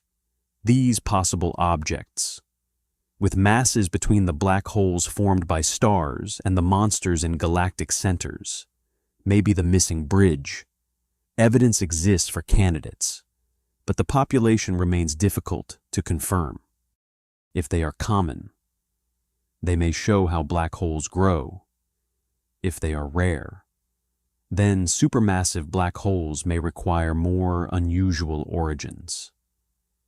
If many are quiet, they may hide in star clusters or dwarf galaxies, unseen unless they feed or disturb nearby stars. The universe may contain a whole middle kingdom of shadows. Then there are primordial black holes, hypothetical objects formed in the early universe from dense fluctuations rather than from stars. They remain speculative, but they connect several mysteries at once: inflation, dark matter, early structure, and gravitational waves. Some have been considered as possible contributors to dark matter, though many mass ranges are strongly constrained. The responsible phrasing is simple: they are possible, they are not confirmed. Still, the idea is haunting. If primordial black holes exist, some black holes could be older than stars. Darkness may have formed before starlight. The first shadows may not have been the remains of dead stars, but direct children of the young universe's density variations. Black holes gather questions the way gravity gathers matter. They touch the beginning, the end, galaxies, quantum physics, space-time, and the unseen universe. They can be measured by their effects, but they keep their deepest interior private. They are not just objects inside the cosmos. They are places where the rules of the cosmos are forced into confrontation. This section originally could easily drift into a catalog of black hole types. The stronger path is to keep the main line. Black holes are boundaries. Each variety matters because it tests a different boundary. The event horizon tests observation. The singularity tests general relativity. Hawking radiation tests quantum theory. Early supermassive black holes test cosmic growth. Intermediate mass black holes test black hole ancestry. Primordial black holes test the early universe. Together, they make black holes less like monsters and more like questions made physical. As we leave them, the universe no longer feels still. Black holes collide, neutron stars merge, magnetars flare, jets burst through space, gamma rays flash, radio pulses cross billions of light years. The cosmos is not only a structure of hidden mass and ancient light, it is also a place of sudden messages. Some last less than a second, and by the time we understand that they arrived, they are already gone. The next mysteries do not sit quietly in one place. They arrive like sparks. A radio pulse appears for a few milliseconds. A gamma-ray flash erupts from a direction no one was watching a moment before. A gravitational wave signal rises and fades in the arms of a detector. A telescope alert goes out across the world, and suddenly observatories begin turning toward a patch of sky before the glow disappears. This is the transient universe. It is not a universe of monuments, but of moments. Some cosmic objects last for billions of years. Galaxies drift through time. Star clusters age slowly. Nebulae expand over thousands of years. But transients are different. They change while we are trying to catch them.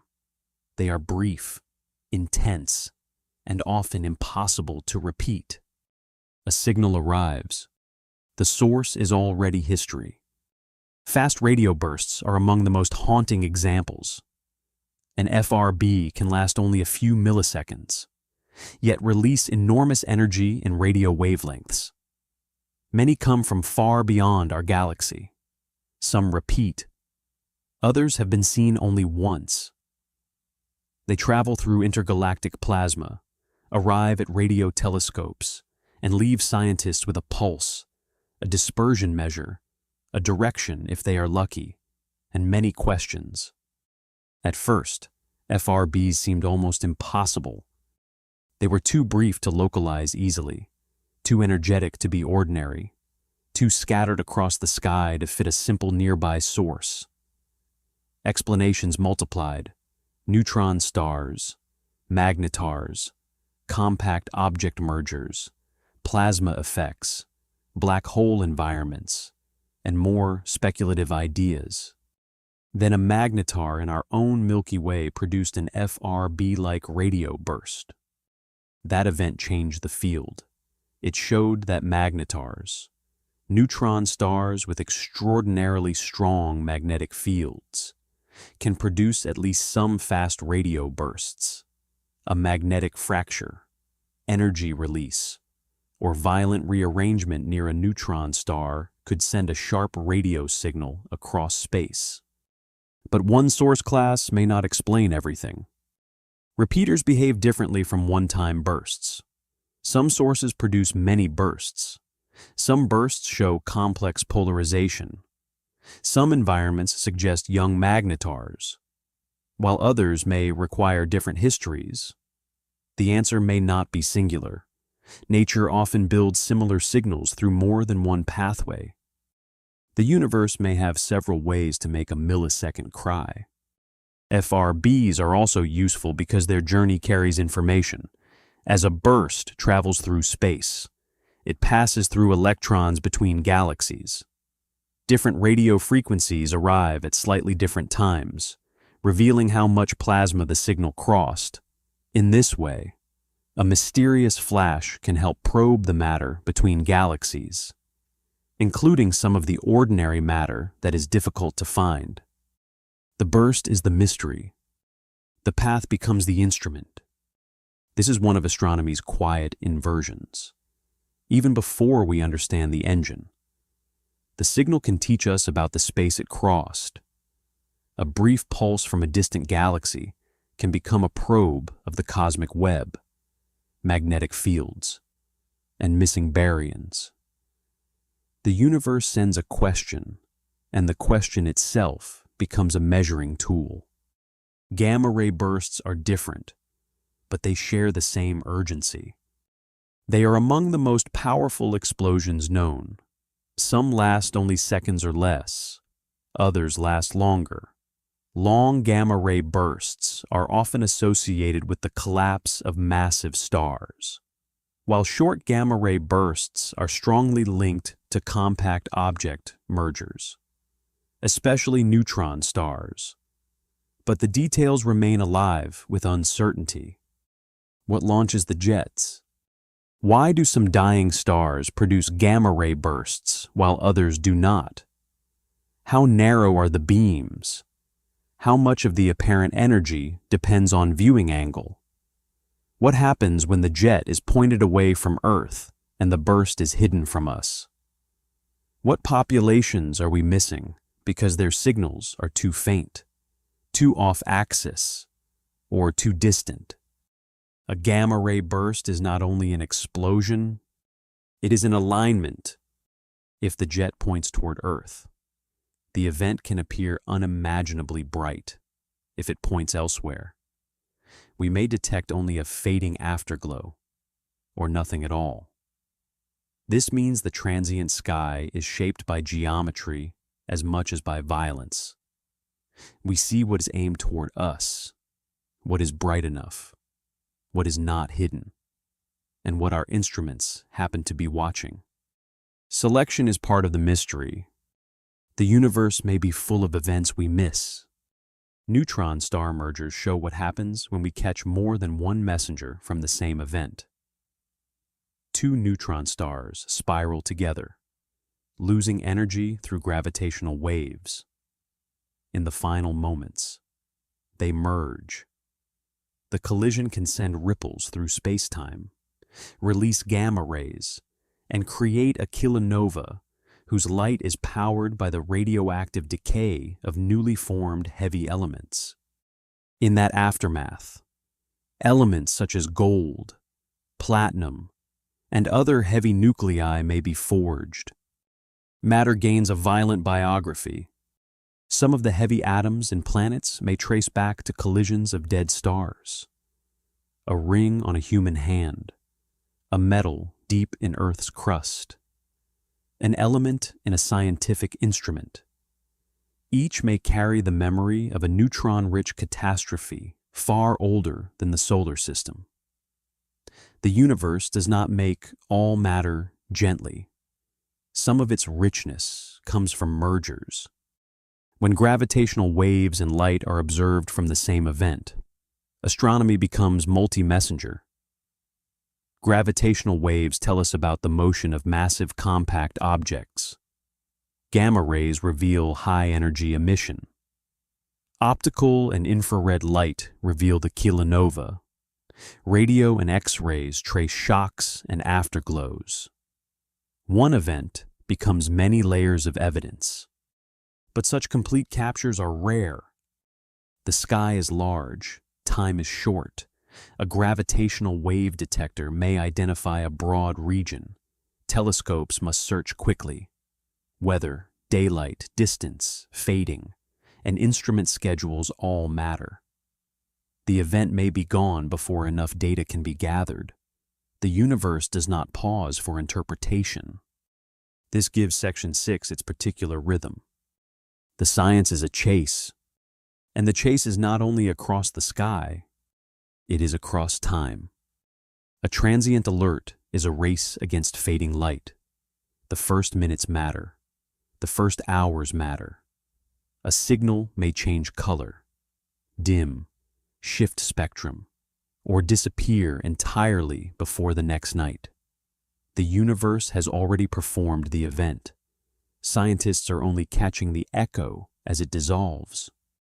This creates a very different feeling from studying a galaxy. A galaxy can be revisited. A star can be observed again. A nebula can be photographed across decades. But a transient may offer one chance. If the weather is poor, if the telescope is busy, if the source is too close to the sun in the sky, if the localization is uncertain, the moment can pass. Some mysteries are lost not because they are distant, but because they are brief. This is why modern astronomy increasingly depends on networks. No single telescope can watch the whole sky at every wavelength all the time. Radio telescopes, optical surveys, X-ray observatories, gamma-ray satellites, neutrino detectors, and gravitational wave observatories must work together. One instrument hears the first whisper, another searches for the glow, another captures a spectrum, another checks whether neutrinos arrived. The universe sends one event. Humanity answers with a distributed ear. There is something quietly beautiful about that. around the planet, instruments built in different countries, on different mountains, in different deserts, in orbit, underground, and under ice may all become part of the same act of listening. A signal from a neutron star merger can turn Earth itself into a coordinated observatory. But coordination does not remove ambiguity. A burst may have several possible host galaxies. A fading optical source may be unrelated. A radio afterglow may appear late. A gravitational wave localization may cover a large region. A gamma-ray signal may be weak. A model may fit the early data and fail later. The chase continues after the event. It becomes a chase through explanation. That is why transient astronomy is one of the places where humility is most visible. Scientists often have to speak in probabilities. This source may be associated. This burst may come from a magnetar. This kilonova may have produced certain heavy elements. This black hole merger may have formed in a dense cluster.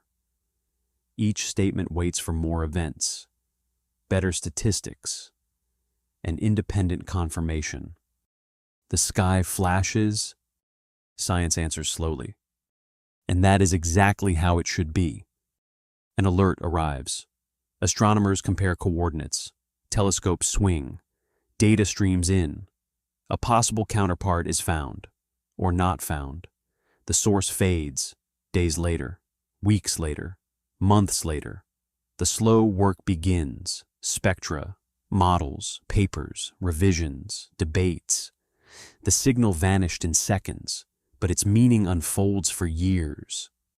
Gravitational waves themselves are almost impossibly faint by the time they reach Earth.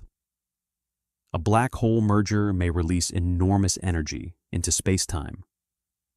Yet the effect on a detector is a tiny stretching and squeezing, far smaller than anything ordinary experience can imagine. LIGO and similar observatories measure these changes with laser interferometers, listening not to sound, but to geometry. The universe shakes. Earth barely moves. From the pattern, scientists infer masses, spins, distances, and possible formation histories. A single chirp can reveal two black holes merging far away. A growing catalog can reveal populations, which masses are common, how fast black holes spin, whether some formed in stellar binaries, dense clusters, or repeated mergers. At first, the first detection was enough to astonish the world. Now the catalog itself is the mystery. Why do some black hole masses challenge simple stellar evolution? How often do black holes merge more than once? How do dense star clusters build compact binaries? How many neutron star and black hole mergers are hidden beyond current sensitivity? What signals will future detectors hear from earlier cosmic times? The transient universe becomes statistical. One event is a wonder. Many events become a population. A population becomes a new map. The same is true for FRBs. One burst is a puzzle. Hundreds become a field. Repeaters, host galaxies, dispersion measures, polarization patterns, activity windows, and energy distributions begin to matter. The question changes from, what was that, to, how many kinds of that are there? This is how mystery matures. It does not always disappear. It becomes organized. There are also transients that do not fit neatly into existing categories. Some supernova-like events are unusually luminous. Some stars vanish or erupt unexpectedly. Some black holes tear apart stars in tidal disruption events. Some magnetars flare. Some optical transients fade too quickly or too slowly for simple classification. Future sky surveys may reveal whole families of events we barely recognize today. The changing sky is an archive still being indexed. Astronomy has had to become faster in response. Wide-field surveys scan the sky repeatedly. Automated alerts send notifications when something changes. Space telescopes and ground-based observatories coordinate follow-up. Radio, optical, X-ray, gamma ray, neutrino, and gravitational wave instruments form networks of attention. The old sky was a pattern. The modern sky is also a news feed from the universe, though one written in light years and delayed signals. There is a strange tenderness in that delay. A burst may have happened before humans existed. A merger may have ended when Earth was young. A gamma-ray flash may have traveled for billions of years before striking a detector built for only a few decades. The event is over, but its signal arrives now. Astronomy is often the study of finished events. Light is memory. A transient is memory with urgency. As we leave this section, the universe feels active in a new way. It is not only expanding, forming galaxies, and hiding dark matter. It is erupting, merging, flaring, pulsing, and ringing. It sends messages too brief to hold, but rich enough to change whole fields of science. Then the story turns softer, but not simpler. If stars explode and make heavy elements, if planets form from dust, if oceans hide under ice, and if chemistry can become complex in quiet places, then perhaps somewhere beyond Earth, the universe has done more than flash and collide. Perhaps somewhere it has become alive. A planet is small beside a galaxy, but for us, a planet is everything. Every question in this documentary is being asked from the surface of one world. The atoms in our bodies came from stars. The Earth formed from dust and rock around a young sun. Oceans gathered. Chemistry became life. Life became aware enough to build telescopes and wonder whether the process has happened elsewhere.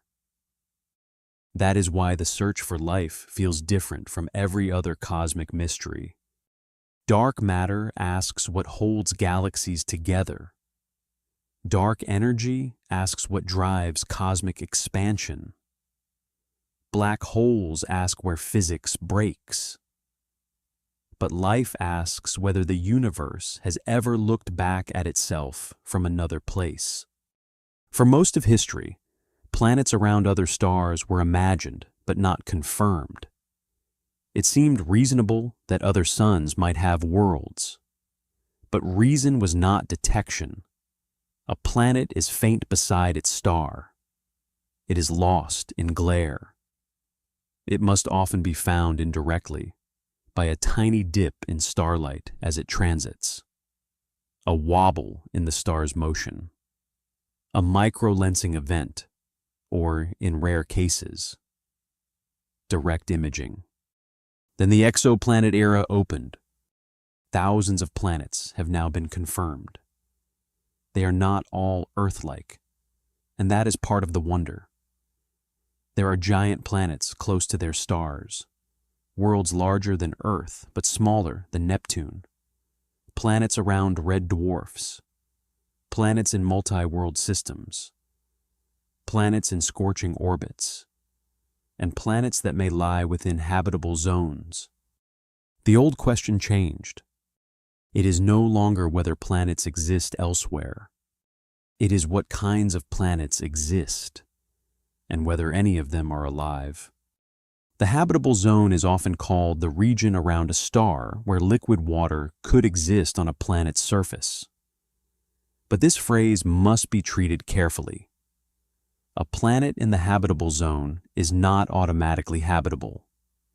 It may have no atmosphere, too much atmosphere, destructive radiation, tidal locking, extreme volcanic conditions, unstable climate, or chemistry that never becomes biological. The habitable zone is a beginning, not a promise. Even Earth itself teaches that habitability is not a single condition. Our planet has not been one stable paradise from the beginning. It has passed through bombardments, volcanic ages, atmospheric transformations, ice ages, oxygenation, mass extinctions, climate shifts, and biological revolutions. Life did not simply appear on a finished world. It emerged on a changing planet and then changed the planet in return. This is crucial. A living world is not just a world where conditions allow life. It is a world where life may become part of the conditions. Earth's atmosphere is not only geology, it is also biology written into air, oxygen, methane cycles, carbon dioxide regulation, ocean chemistry, soil formation, and climate feedbacks are all influenced by life. If an alien astronomer studied Earth across cosmic distance, they might not see forests, animals, or cities.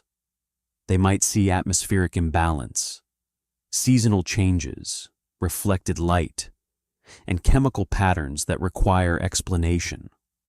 This is the dream behind biosignatures. Not to see a tree, but to see a planet behaving strangely enough that life becomes a serious explanation. Yet Earth also warns us against simplicity.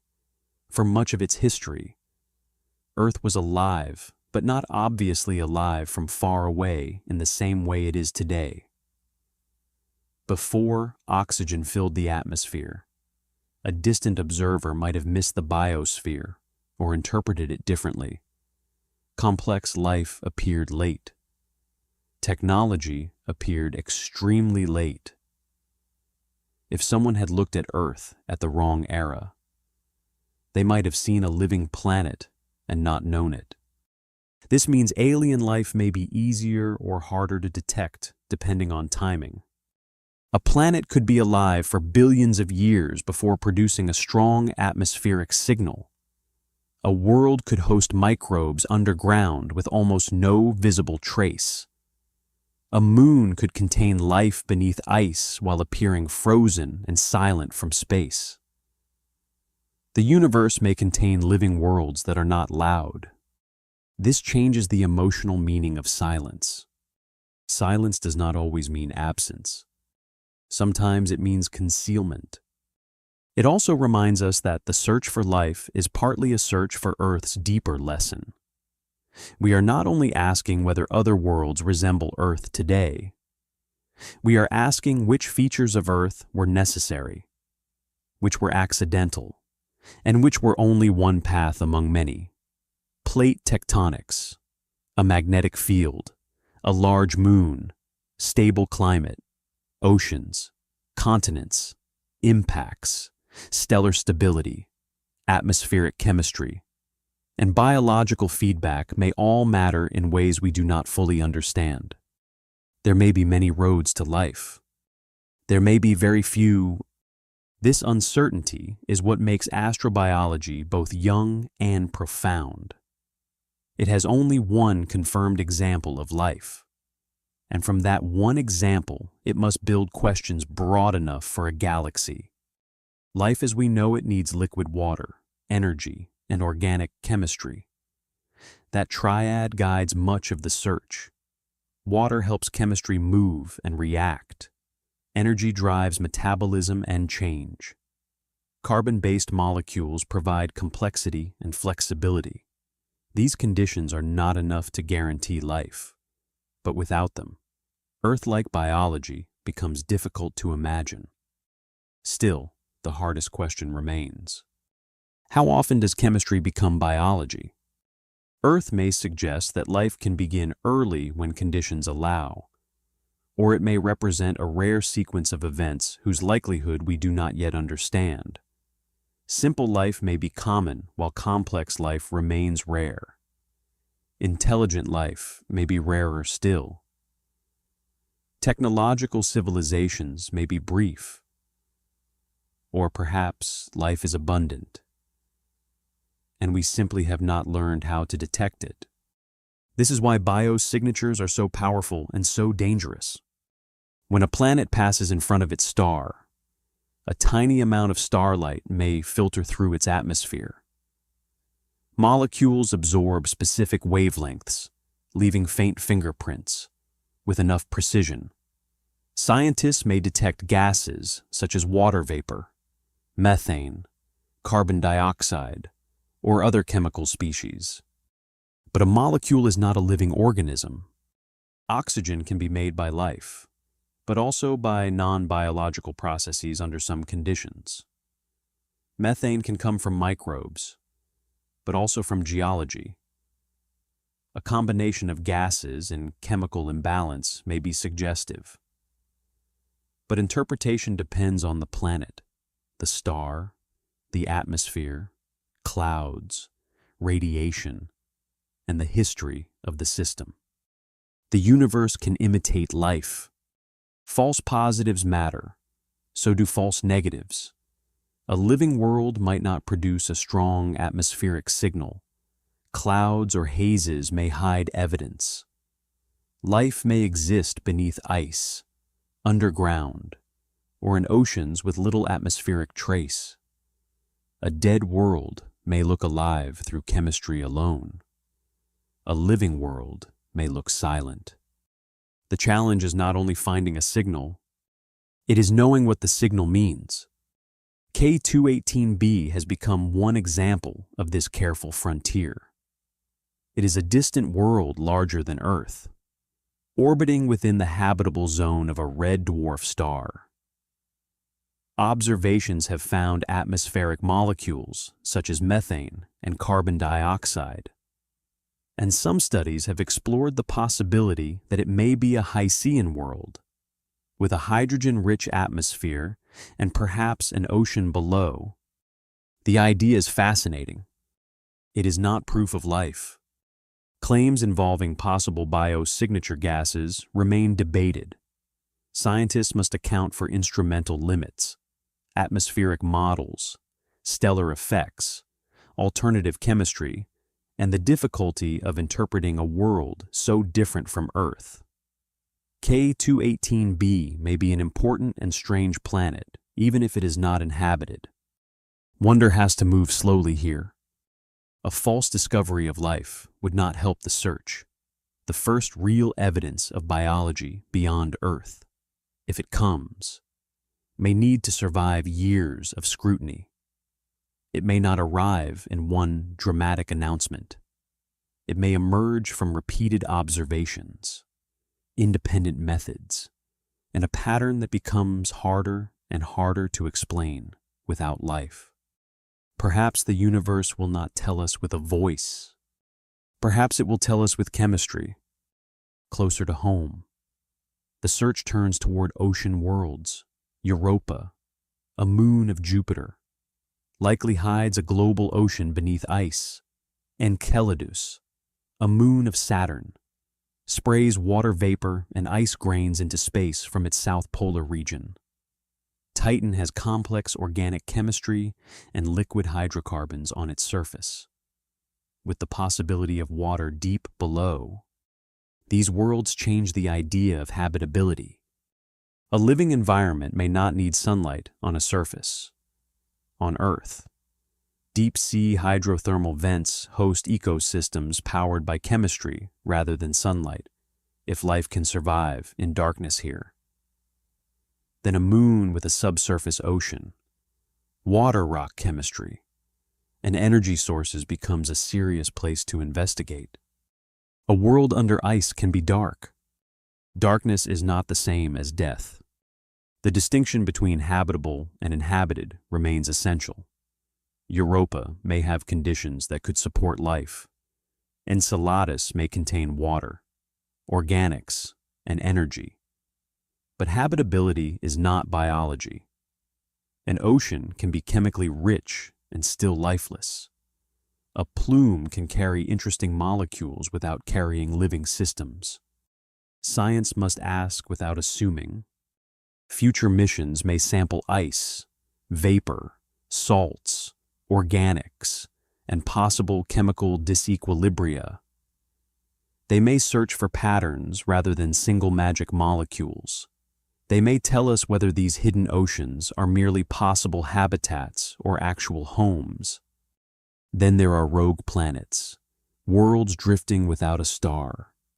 At first, they seem like the opposite of habitability, cold, dark, exiled. But some may retain internal heat, thick atmospheres, or subsurface oceans beneath ice. They remind us that the universe may contain habitats we do not picture easily, places where life, if it exists, would not look up at a sun. The search for life keeps widening the imagination. So did Oumuamua, the first confirmed interstellar object detected passing through our solar system. It was already leaving when astronomers noticed it. A visitor from another star system crossing our neighborhood too quickly for detailed study. Its shape, brightness changes, and motion sparked intense discussion. The responsible lesson is not to leap to alien technology. The better lesson is that planetary systems exchange fragments. Objects can be ejected into interstellar space and wander between stars. Our solar system is not sealed. It belongs to a galactic environment where material may travel between systems, carrying clues from distant origins. An interstellar object is a sample we noticed too late. The next one may be found earlier. Finally, there is silence. SETI has searched for signs of extraterrestrial intelligence, especially radio signals and other possible technosignatures. So far, no confirmed signal has been found. This silence is often associated with the Fermi paradox, though the question is really many questions braided together. If planets are common, where is everyone? Maybe life is rare. Maybe intelligence is rare. Maybe technological civilizations do not last long. Maybe they do not broadcast. Maybe their signals are too weak, too brief, too directional, too unlike what we expect. Maybe we have barely begun to search a galaxy that is immense in both space and time. The silence may mean absence, or it may mean scale. Human radio technology has existed for only a tiny moment in cosmic history. Our intentional searches cover a limited range of frequencies, times, directions, and signal types. A civilization could exist and never overlap with us. A signal could pass before we were listening. A technology could communicate in ways we do not recognize. The problem is not only distance, it is timing. The search for life is therefore a chain of fragile conditions. A planet must form. It must remain stable enough. Chemistry must become biology. Biology must persist. Complexity may need time. Intelligence may or may not arise. Technology may or may not appear. A signal may or may not be produced. It must cross space and reach someone capable of recognizing it. At every link, the chain can break. And yet, the question remains irresistible because we know the chain completed itself once. Here, a living planet is proof that the universe can make life at least once. It does not prove life is common. It does not prove life is rare. It proves possibility. And that possibility changes the way we look at every ocean moon, every exoplanet atmosphere, every quiet star with rocky worlds, every interstellar visitor passing through the dark.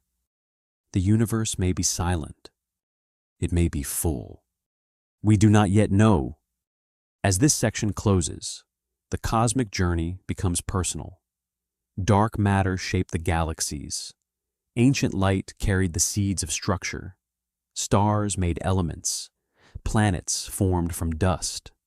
Somewhere in that long chain, matter became aware on Earth. The open question is whether that awareness is solitary or one expression of a larger cosmic tendency. But even if we one day answer the question of life, another boundary will remain. Whether the universe is empty of other minds or filled with hidden biospheres. We still have to ask how much of reality can ever be known from one small place inside it. The final section begins at that horizon. The final boundary is not a wall. It is a horizon. The observable universe is not necessarily the whole universe. It is the region from which light, or any signal moving at light speed, has had enough time to reach us since the early hot universe. Beyond it, there may be more space, more galaxies, more structure, perhaps vastly more than we can ever observe. But no telescope can simply look past that limit. This is not because our instruments are too weak in the ordinary sense. A better telescope can see fainter galaxies. A longer exposure can reveal deeper light. A new wavelength can open a new layer. But a signal that has not had time to arrive cannot be collected. A region carried beyond contact by cosmic expansion cannot send us news in the usual way. Some limits are technological. Some are physical. The cosmic horizon belongs to the second kind. A horizon is a strange kind of edge because it moves with the observer. From another galaxy far away, a different observer would have a different observable universe. Their cosmic horizon would overlap with ours, but not perfectly. They might see galaxies beyond our reach and miss galaxies we can see. They would still be inside the same larger reality, but their window would be centered elsewhere. This means the observable universe is not the universe's self-portrait. It is our window. That realization is humbling. The grandest map humanity has ever made is still local in a cosmic sense. It is centered on us, not because we are important, but because every observer stands at the center of what their light can receive. The universe does not give one view from nowhere. It gives many views from somewhere. We happen to occupy one of them. From here, the cosmic microwave background surrounds us. From here, distant galaxies recede. From here, the oldest light reaches our instruments. But from here is part of every measurement. Cosmology is universal in ambition, but local in access. This does not make its conclusions meaningless. It makes them remarkable. From one window, scientists have inferred laws that apply across vast regions of space and time. From one planet, they have reconstructed a cosmic history. But the horizon reminds us that all inference has a boundary. We can model beyond it. We can reason beyond it. We can ask what inflation implies beyond it. But we cannot receive ordinary messages from beyond it if expansion and time prevent them from arriving. There may be regions of reality permanently absent from our evidence. This is not comfortable. Human curiosity wants the whole. It wants the final map, the outside view, the complete explanation. But the universe may not offer such a position. There may be no balcony beyond the cosmos from which to look back. There may be no final diagram available to creatures inside space-time. So the deepest humility of cosmology is not that the universe is large. It is that we are inside the thing we are trying to understand. That insideness touches every question in Section 8. We study time while living in time. We study space while occupying one region of space. We study matter while being made of matter. We study consciousness, eventually. With consciousness, the observer is not outside the system. This does not mean truth is impossible. It means truth must be reached carefully. Science becomes the discipline of building reliable knowledge from within reality, not above it. It uses repeated measurements, mathematical models, independent tests, and predictions because no single viewpoint is enough. It turns our small position into strength by demanding that claims survive many forms of evidence. The cosmic horizon is therefore not just a limit. It is a reminder of why method matters. This changes the feeling of mystery. Many mysteries are difficult because the evidence is faint, complex, or incomplete in principle. Better tools may solve them. We may find a dark matter particle.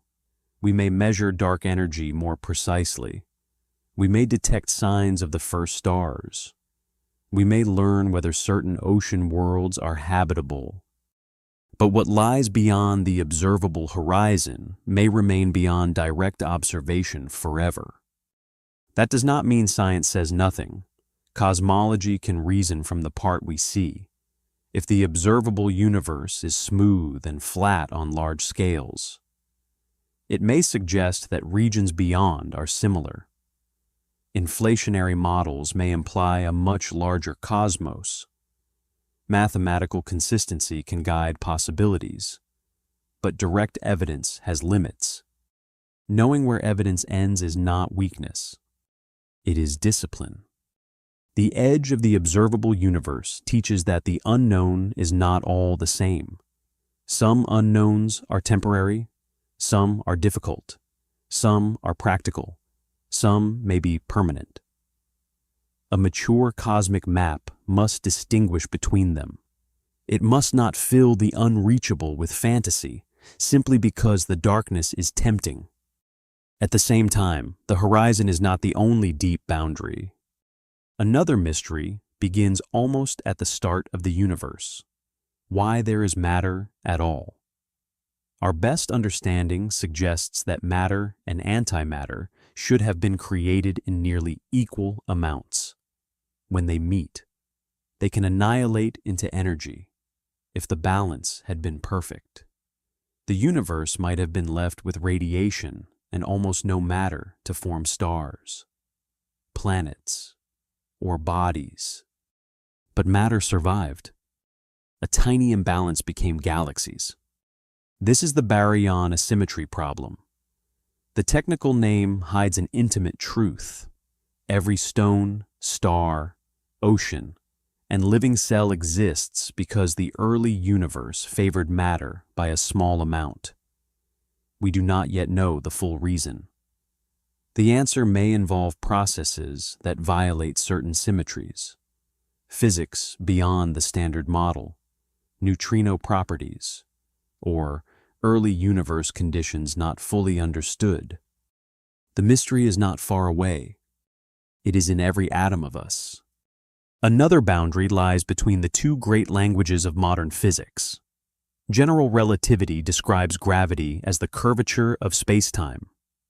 Quantum mechanics describes particles and fields with extraordinary accuracy. Each is successful. Each has been tested deeply. But together, they do not yet form one complete theory. Most of the time. This is not a practical problem. A planet's orbit can be calculated without quantum gravity. An atom can be studied without full space-time curvature. But in the earliest universe and at the center of black holes, the very large and the very small meet. There, our languages strain. A complete theory of quantum gravity may change our understanding of black holes, singularities, the Big Bang, time, and space-time itself. It may reveal that the smooth geometry of relativity is not fundamental, but emerges from deeper quantum structures. It may show that space and time are not the base layer of reality, but something like temperature or waves, real, measurable, powerful, yet arising from something underneath. This idea is difficult, but not empty. Temperature is real, though it emerges from molecular motion. A wave is real, though it emerges from water. Could space-time be real in the same way, but not ultimate? Could the stage of the universe have a deeper origin? If so, then cosmology has been mapping a surface whose foundation remains hidden. Many theories try to approach this foundation: string theory, loop quantum gravity, holographic ideas, causal sets, emergent spacetime, and others. Some are mathematically rich, some offer striking connections, some suggest ways to unify gravity with quantum mechanics. But none has yet become the experimentally confirmed final answer. This is a hard kind of mystery. Not because there are no ideas, because there are too many ideas and not enough decisive tests. At this border, physics becomes patient. It must wait for observations, mathematical breakthroughs, experimental hints, gravitational wave data, black hole physics, particle experiments, or cosmological signatures that can separate possible worlds from elegant possibilities. The multiverse sits near this same boundary in some versions of inflation. The larger cosmos could contain many regions, perhaps with different histories or even different physical properties. In some theories, different vacuum states might allow different constants. Other multiverse ideas arise from quantum interpretations or broader speculative frameworks. The idea is vast. Its scientific status is delicate. If a multiverse leaves observable traces, then those traces can be tested. If it arises from a theory that also makes testable predictions in our universe, then it may be part of a broader scientific framework. But if it makes no distinguishable prediction, no observable difference, no possible test, then it sits uneasily between physics and philosophy. That boundary matters. Wonder is not helped by pretending speculation is evidence. The same caution applies to extra dimensions. Some theories suggest dimensions beyond the familiar three of space and one of time. They might be curled at tiny scales, hidden in ways that affect gravity, or relevant to attempts at unification. The question is not whether such ideas are beautiful. The question is what they would do that we can measure. Science can imagine boldly, but it must return to evidence. Then comes the question of fate. The universe is expanding, and that expansion appears to be accelerating. If dark energy behaves like a cosmological constant, the far future may be one of increasing isolation and cooling. Distant galaxies will slip beyond horizons. Star formation will fade. Existing stars will die. Black holes may endure for immense periods and eventually evaporate over timescales far beyond ordinary imagination. The future may not end with fire. It may end with distance. But other futures are possible if dark energy changes with time or if deeper physics alters the picture. Some models imagine a big rip in which expansion eventually tears apart galaxies, stars, planets, and even atoms. Others explore collapse, cyclic scenarios, vacuum decay, or outcomes tied to quantum gravity. The fate of the universe cannot be separated from the mysteries we have already met. And fate in cosmology is not a prophecy. It is an extrapolation.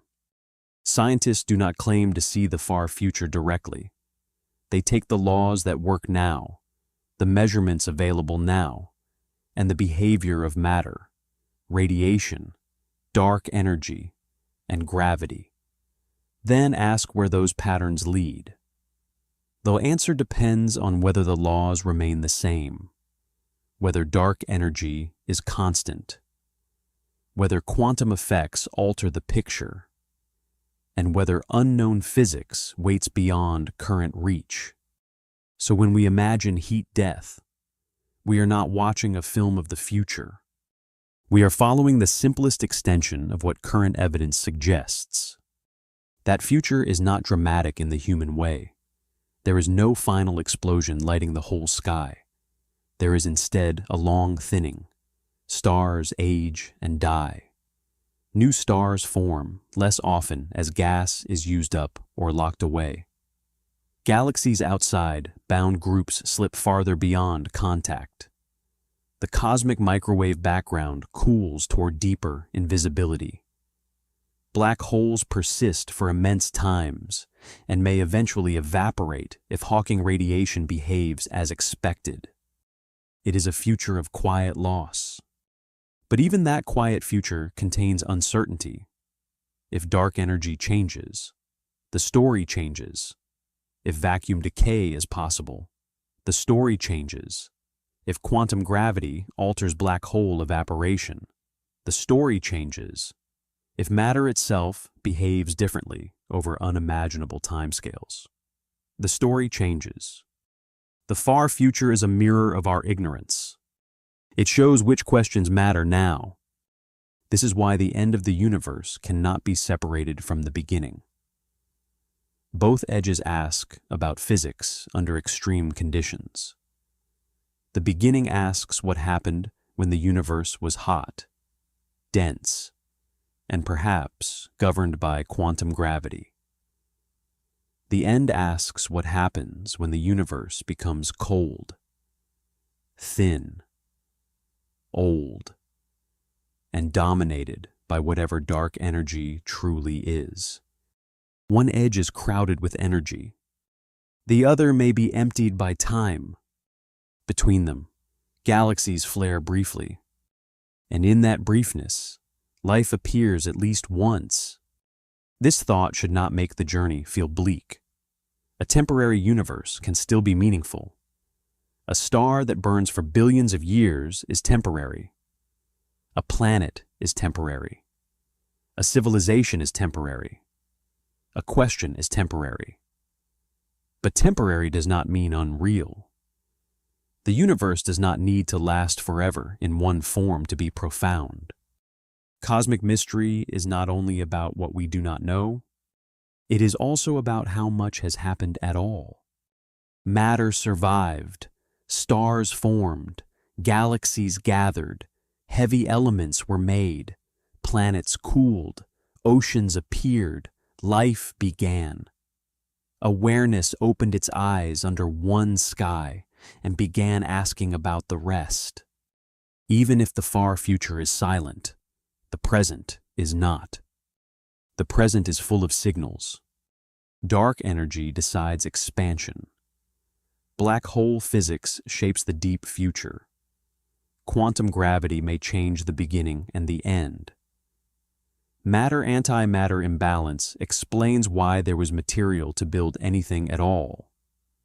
The horizon limits what evidence can reach us. Every final question is connected to earlier doors. This is why Section 8 should not feel like a list of grand abstractions. It is the return of the whole journey at a larger scale. The map from Section 1 comes back. But now we understand it differently. It is not only a map of galaxies, it is a map of visibility, inference, and limit. Some regions can be observed, some can be inferred, some can be modeled but not yet tested. Some may remain beyond contact. The missing pieces are not all missing in the same way. Dark matter is missing because it does not shine. Dark energy is missing because its nature is unknown, though its effect is measured. The first stars are missing because they are gone and distant. Black hole interiors are missing because horizons block information. Alien life is missing because we have not found it. The beyond horizon universe is missing because signals cannot reach us. Each absence has its own physics. To know that is already to know something. This may be the final lesson of the documentary. Science does not turn mystery into certainty all at once. It gives mystery structure.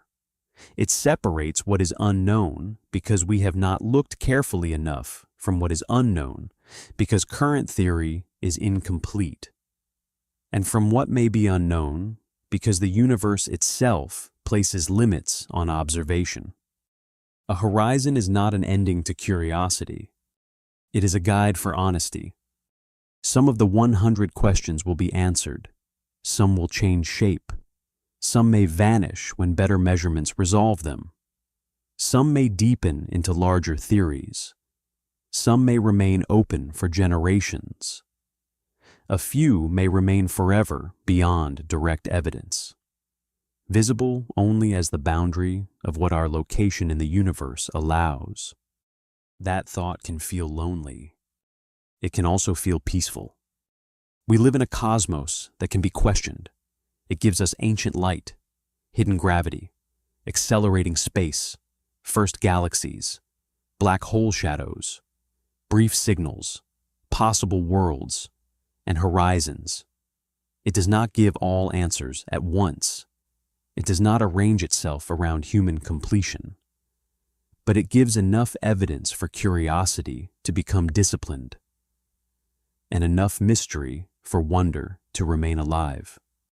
Every answer has brought us here, to a map full of light, to a darkness that is not empty, to an edge that does not close the universe, but leaves it open. By the end of this journey, the night sky feels less like a ceiling and more like a question still unfolding. We began with a telescope looking into darkness, and we found that the darkness was never empty. It held galaxies, invisible matter, ancient radiation, expanding space, black hole shadows, brief signals, possible worlds, and horizons beyond which no message may ever reach us.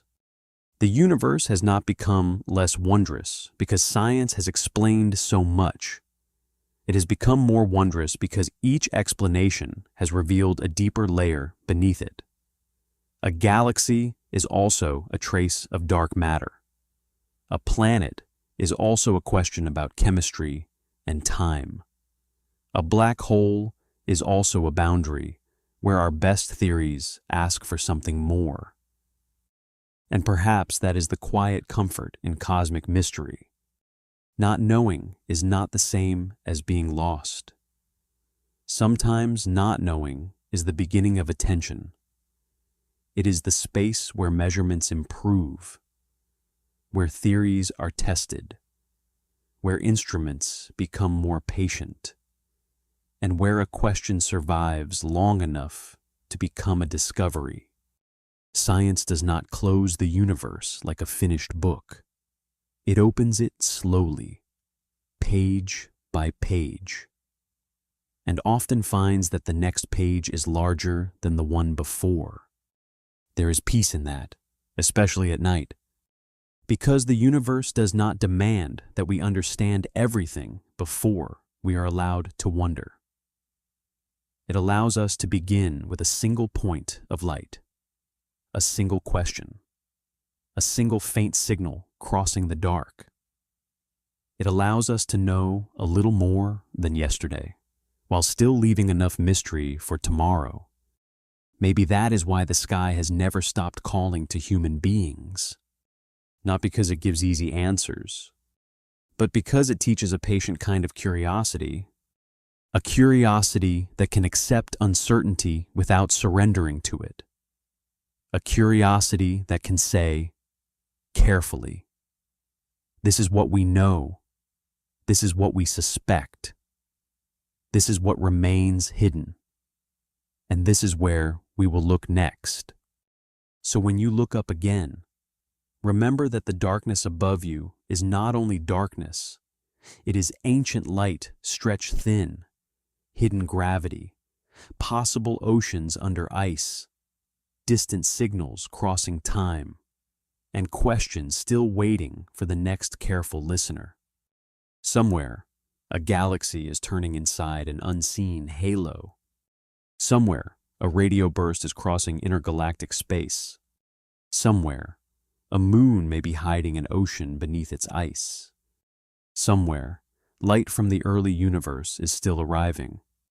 And here, for a little while, we are awake enough to ask what it means. The universe remains unfinished. And that is why it still calls to us.